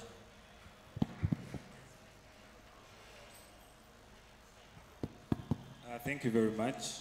Unlike the large population that is here, I'm not a student of Makerere University. My name is Bangana Mohsin, a student of Victoria University. Putting that into consideration, I would like to go a little controversial from whatever is discussing at the moment. My question, therefore, as we are on the subject of democracy, my question to you, Honorable, is, don't you think as the African continent we have been sold the wrong idea of what democracy is? Don't you think we have also been sold with the wrong idea that by changing presidents we'll be able to have a better economy, we'll be able to have a better all these things? How about if I would pose a question? Who among us, the Western sold us the ideas that China, Russia are bad countries. Who among the Ugandan population would be given a visa to stay in Russia and would say, I would rather stay in Uganda? Or who among us would be given a visa to stay in China and say, I would rather stay in Uganda? The West has sold us these ideas that these countries are not democratic, these countries are authoritarian, so they want us to also believe that we should go that way. Look at the histories of how their Western countries were made. For example, look at the British Empire, how it came to be a superpower the way it is. It is because they had an authoritarian system that built them to the stage where they are, and now they can't afford democracy. We can't afford democracy where we are right now. There should be a strong arm that should put us there. Thank you very much. Okay, my name is Jibril Sekandi, and I'm a Year 1 student, School of Law here. I have like 3 things. Firstly, I would submit that, like anyone or most of the people, the problem that most of Africans or people have is not the time that presidents stay in power, but the kind of services that people give during their time of service. We wouldn't cry over the president of Uganda if he had been a very good man. But that throws me to what I wanted to submit on, that I think that in my opinion, our constitution, in the way it's framed or its nature, the president was awake when everyone was asleep. What do I mean? That by the nature of powers given to him by the constitution and the checks, it seems as though that it created like a dictatorship already. Because you can't put me in power and give me power to get people to check that power. I think that's a blunder that's in our constitution. And Jibril, conclusively, our university seems to be an extension of the president's dining room. As everything that is happening here isn't any different from what the president would want. I submit. So I've been informed of 2 insistent hands from the beginning. I started asking questions. So, but I'm only allowing you to speak on agreement that you ask 1 question. Okay. Can we have him and the gentleman at the back? Those are the 2. 1 question, please.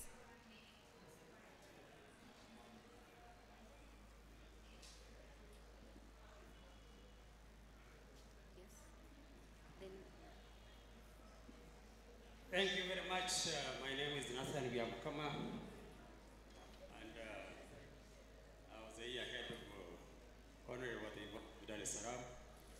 Probably you still remember me or you don't, but what I can tell the rest here, he was a very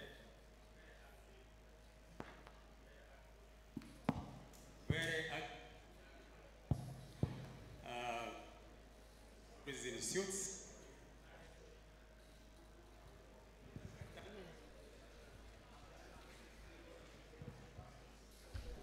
So he was active in politics. So when those ones who I saw some people here trying to vie for office, you must consult him. He was very active politically. Unfortunately, I entered when you had spoken, but I also know that you spoke on a subject probably which you understand very well. Having been taught by Issa Shiviji, I know you are a very good friend. Issa has just written a book on Nyerere, the biography. I don't know the extent which you have referred to that book, but it's Development as Rebellion. No? Yeah, Development as Rebellion. Very interesting, where he analyzes Nyerere from the beginning up to end, together with the Kamata and Othman. I have read it. And I was trying to figure out exactly the dictatorial part of it that you could have pointed out, which I missed. I would have loved to know that. But in those stories, and I know you know very well that Issa Shiviji was a very big critic of Mwalimu Nyerere, but a very big supporter of Mwalimu Nyerere as well. Please, could we wrap it up? So the point I'm making is, first, probably the extent to which you referred to that. Secondly, that I think also you being a leader, a student leader, Museveni himself having been a student leader, probably you have a lot to share. Because one of the examples that the Issa points out from that book is that he even would get students in 1966, I think, killing them, giving them chiboko at State House, sending them home, but returning again, bringing them back, and even appointing them to positions of responsibility when they have completed school. Now, whether that is dictatorship or discipline, I don't know. But thank you very much, and I'm happy to see you again, as smart as you were at that time. Thank you. Please. No, it's this gentleman here. That's the last question. Okay.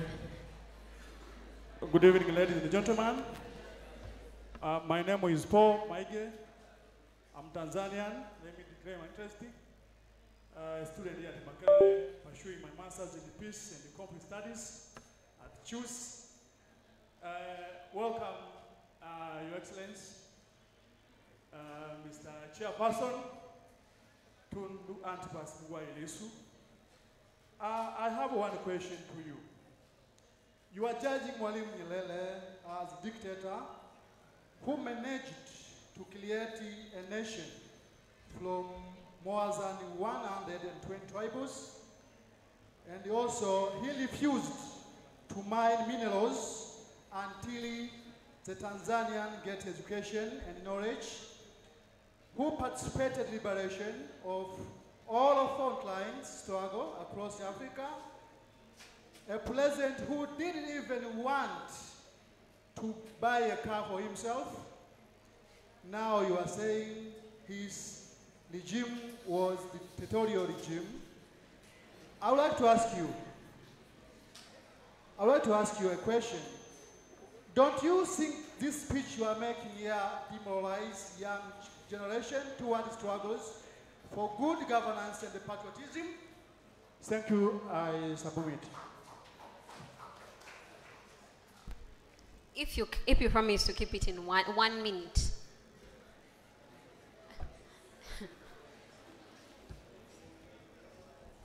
Thank you very much for this opportunity. I'm Charles. I have a question to Honorable Tundu Lissu, who is actually president in the making, and this is very important. You talked about the militarization of politics and the politicization of the armed forces. I think this is a monster which is eating up Africa in its entirety.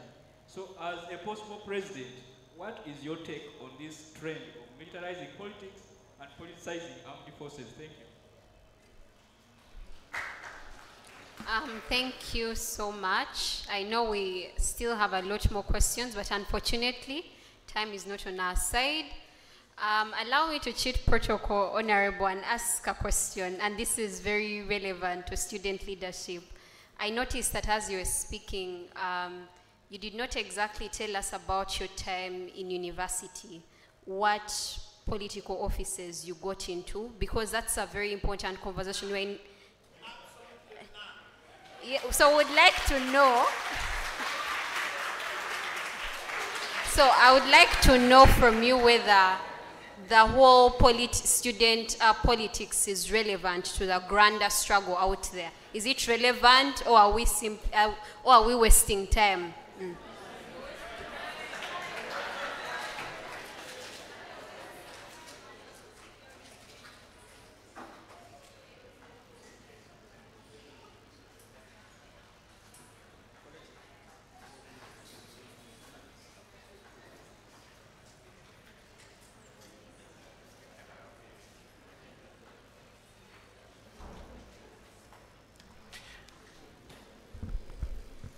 Well, thank you very much for very good questions. I have recorded 14 questions from you. I'm not sure I can answer them all in 10 minutes that I have. But let me try. Starting with the very last one about student politics. Student politics are the incubators, if you will, for politics out of here, out of the university. And therefore, by all means, you should take the politics of the university absolutely seriously.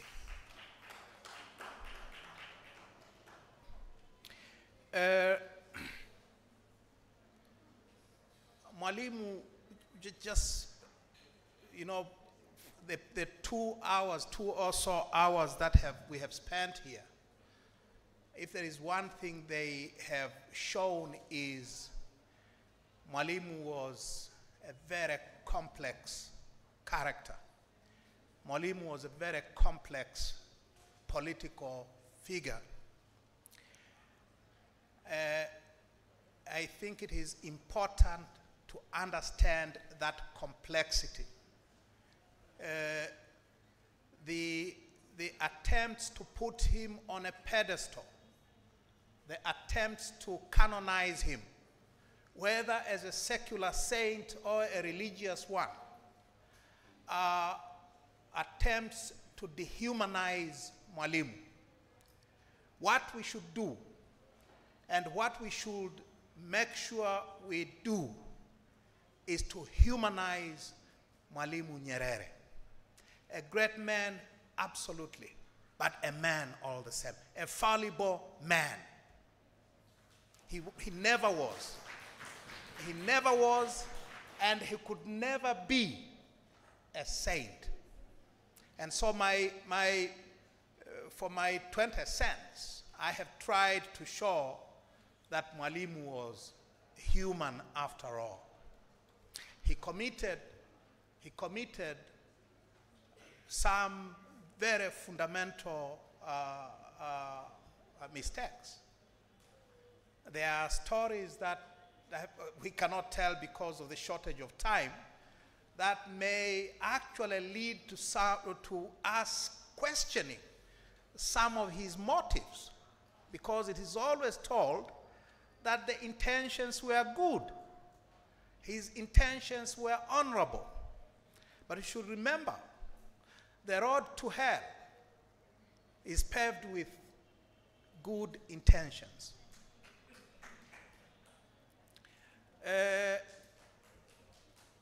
He was a man, and a very complex man. His legacy continues to torment us, and I underline that, torment.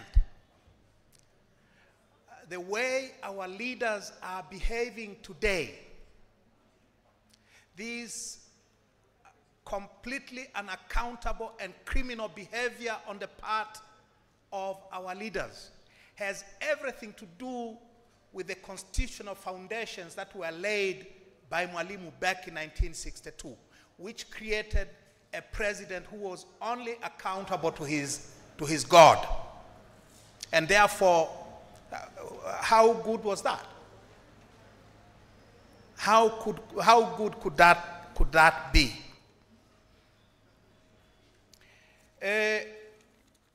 Mwalimu created a nation out of 120 tribes.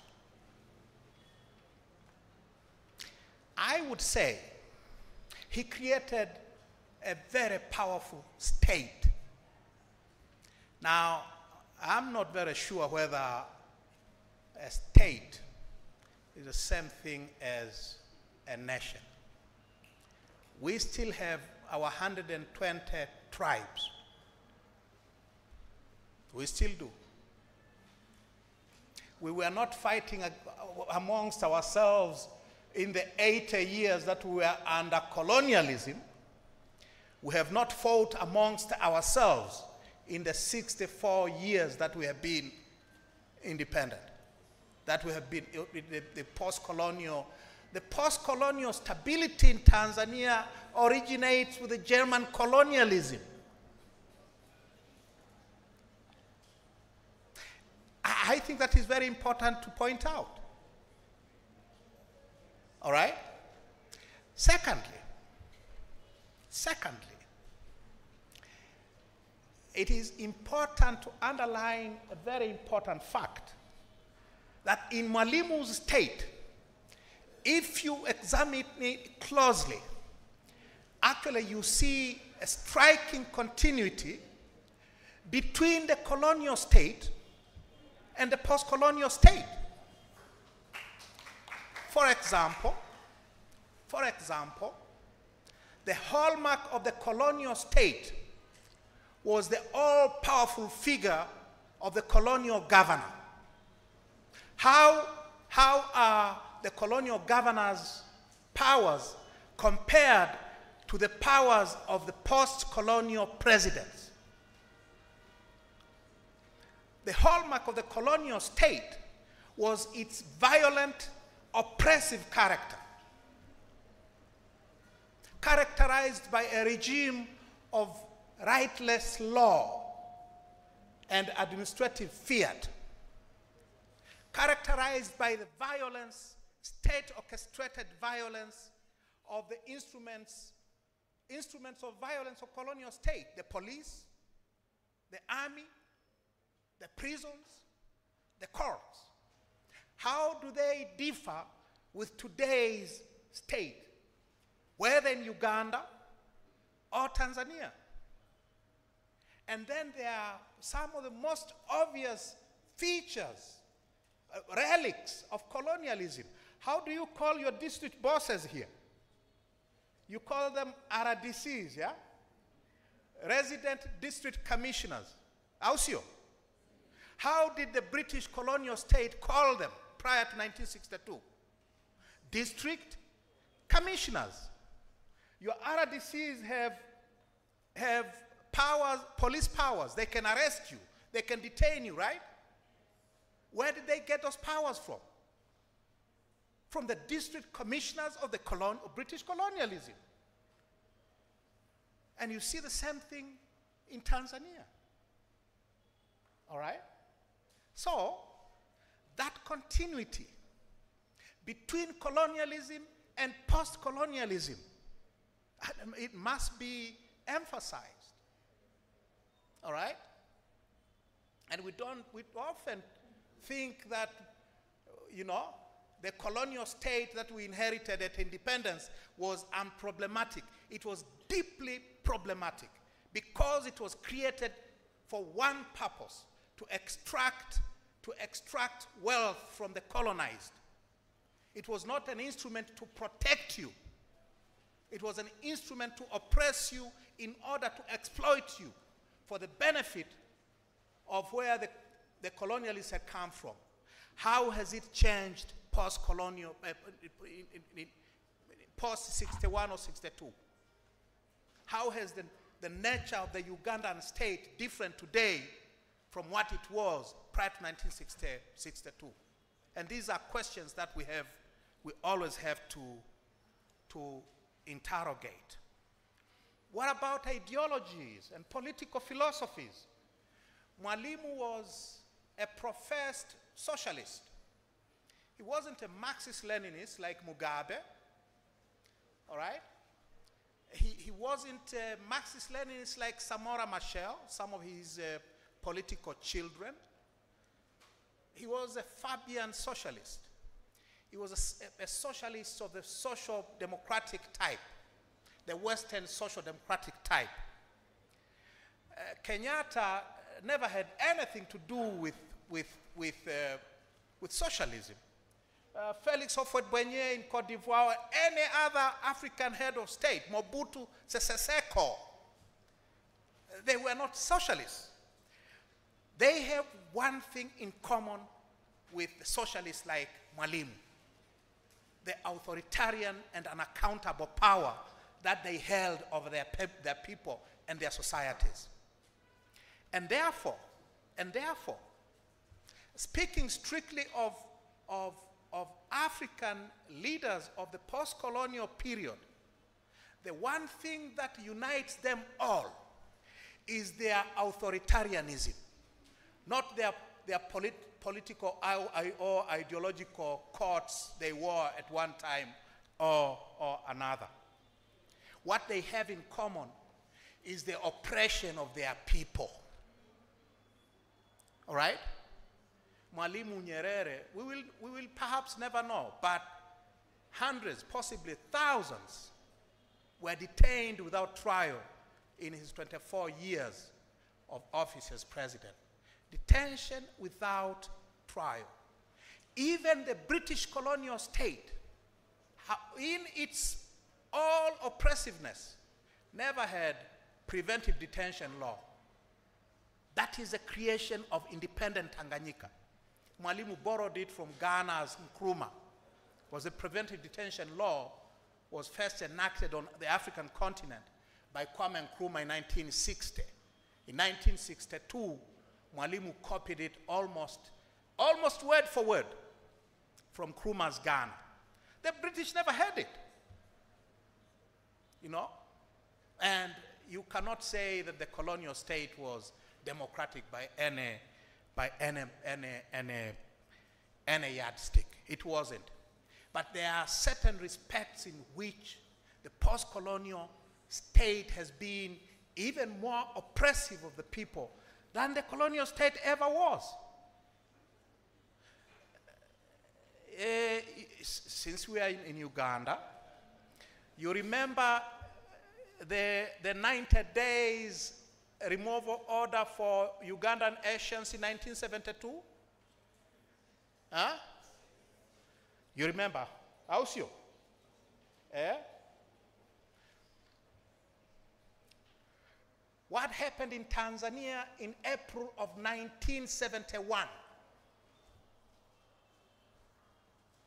Under the cover of darkness, and when I say under the cover of darkness, I mean there was absolutely no debate. A law was rushed through Parliament, through the Parliament of Tanzania, under certificate of urgency. It was passed the same day, I think April 20th, 1971. Under that law,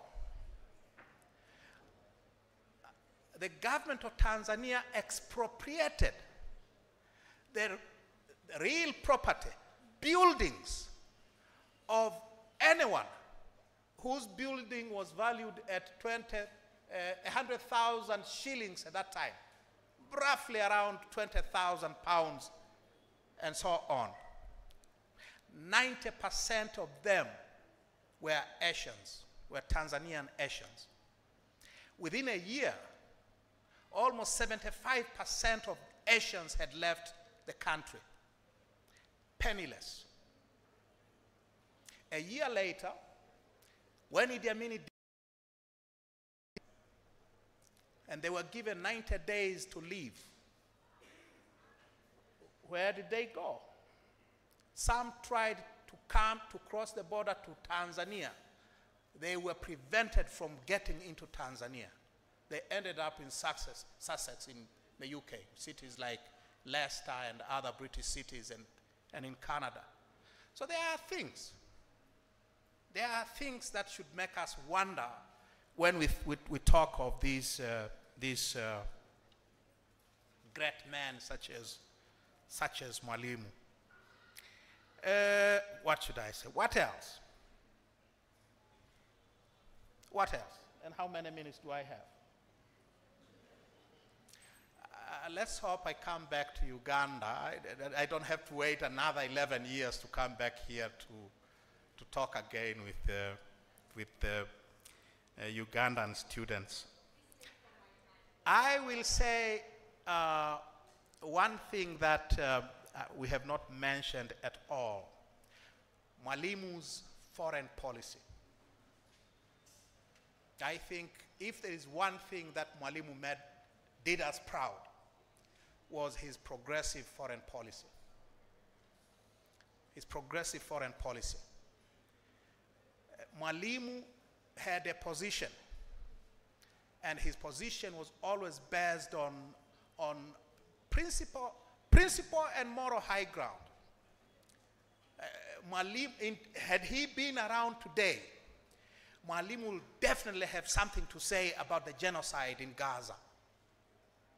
I have not heard a single head of state, except Cyril Ramaphosa in South Africa, taking a position about the tens of thousands of Gaza residents who have been massacred by. Here is a lesson too. Konrad Adenauer was also a man of his time. Konrad Adenauer has left us with great legacies that we, as Konrad Adenauer Stiftung, live in our work and like to be associated with. But once again, he was born in 1876. He came and took over the chancellorship in Germany in 1949, being quite an old man by then. And definitely he was a leader who would not only take very popular decisions. Some of his decisions went in contrary to the popular opinion. So yes, the role of the leader is not just to take popular decisions, and sometimes it is also to take decisions that the majority would not in that moment align with. That is the truth about being a leader. And he himself always was saying that power corrupts, and he was not excluding himself. So this is for me also always very important to say when I represent an institution that bears a name of a politician. That's number one. Number two, as I represent again here the Konrad Adenauer Stiftung, I would like to read from what our mission statement says, and only a part of it. Through our work, we contribute towards securing and increasing peace, freedom and prosperity in Europe and throughout the world. We stand for personal responsibility, justice, and solidarity. We are firmly committed to liberal representative democracy, the rule of law, the social market economy, and European unification. We are guided by the Christian view of humanity. And if I turn around and read what the mission of Europec is, it is to promote respect for universal human rights, and we also have this in our mission statement: peace, you have heard it, democratic values, and the rule of law through teaching, action-oriented, and strategic research and outreach.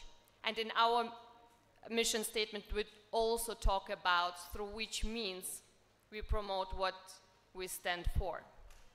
Why do I say this?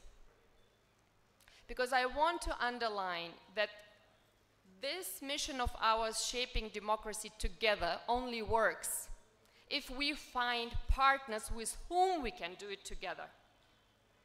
And this decision is always based whether we find partners in whom we find like-minded people. It does not mean that we need to align in everything and anything, but it does mean that we have certain ideas and certain visions in common. Nowadays, in many countries, partners who work with organizations from the West are called foreign agents. And sometimes my impression is that this term is being used very selectively, because we work with many different organizations, institutions, governments, political parties, civil society actors, academia, representatives from the private sector. And yet, this term is used only for a certain group among them. It is on you to judge and to observe for which one.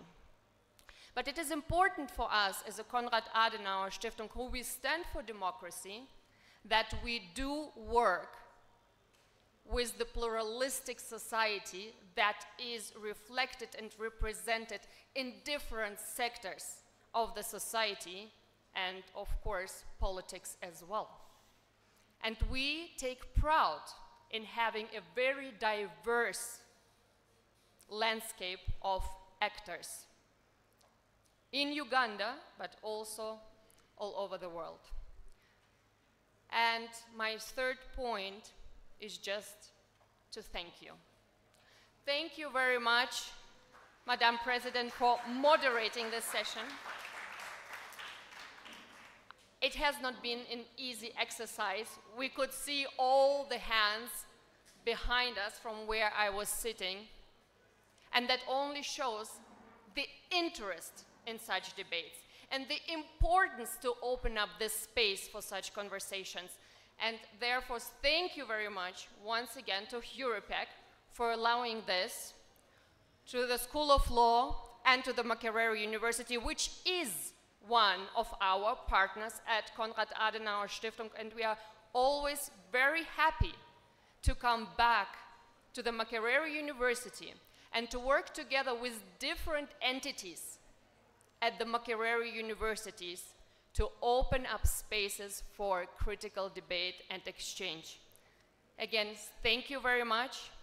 And of course, last but not least, Honorable Lissu, dear Tundu, thank you very much for agreeing to stay a bit longer in Uganda, pretty much just for this talk, just to be at the university and talk to the students.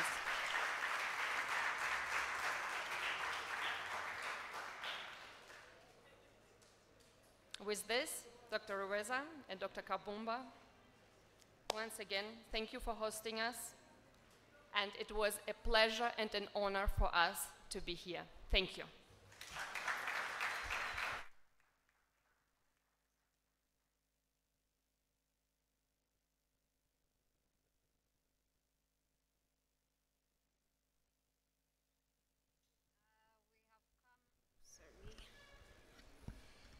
Yes, we have come to the end of our public lecture and engagement today. Thank you so much for coming.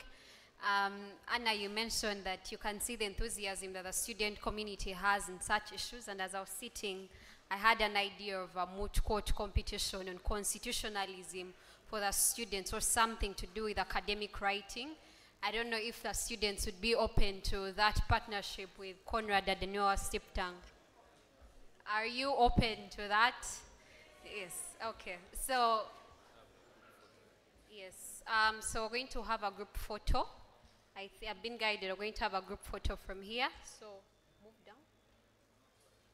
Okay, so we're going to come to you, the panelists. We're going to stand there, then they'll take the photo.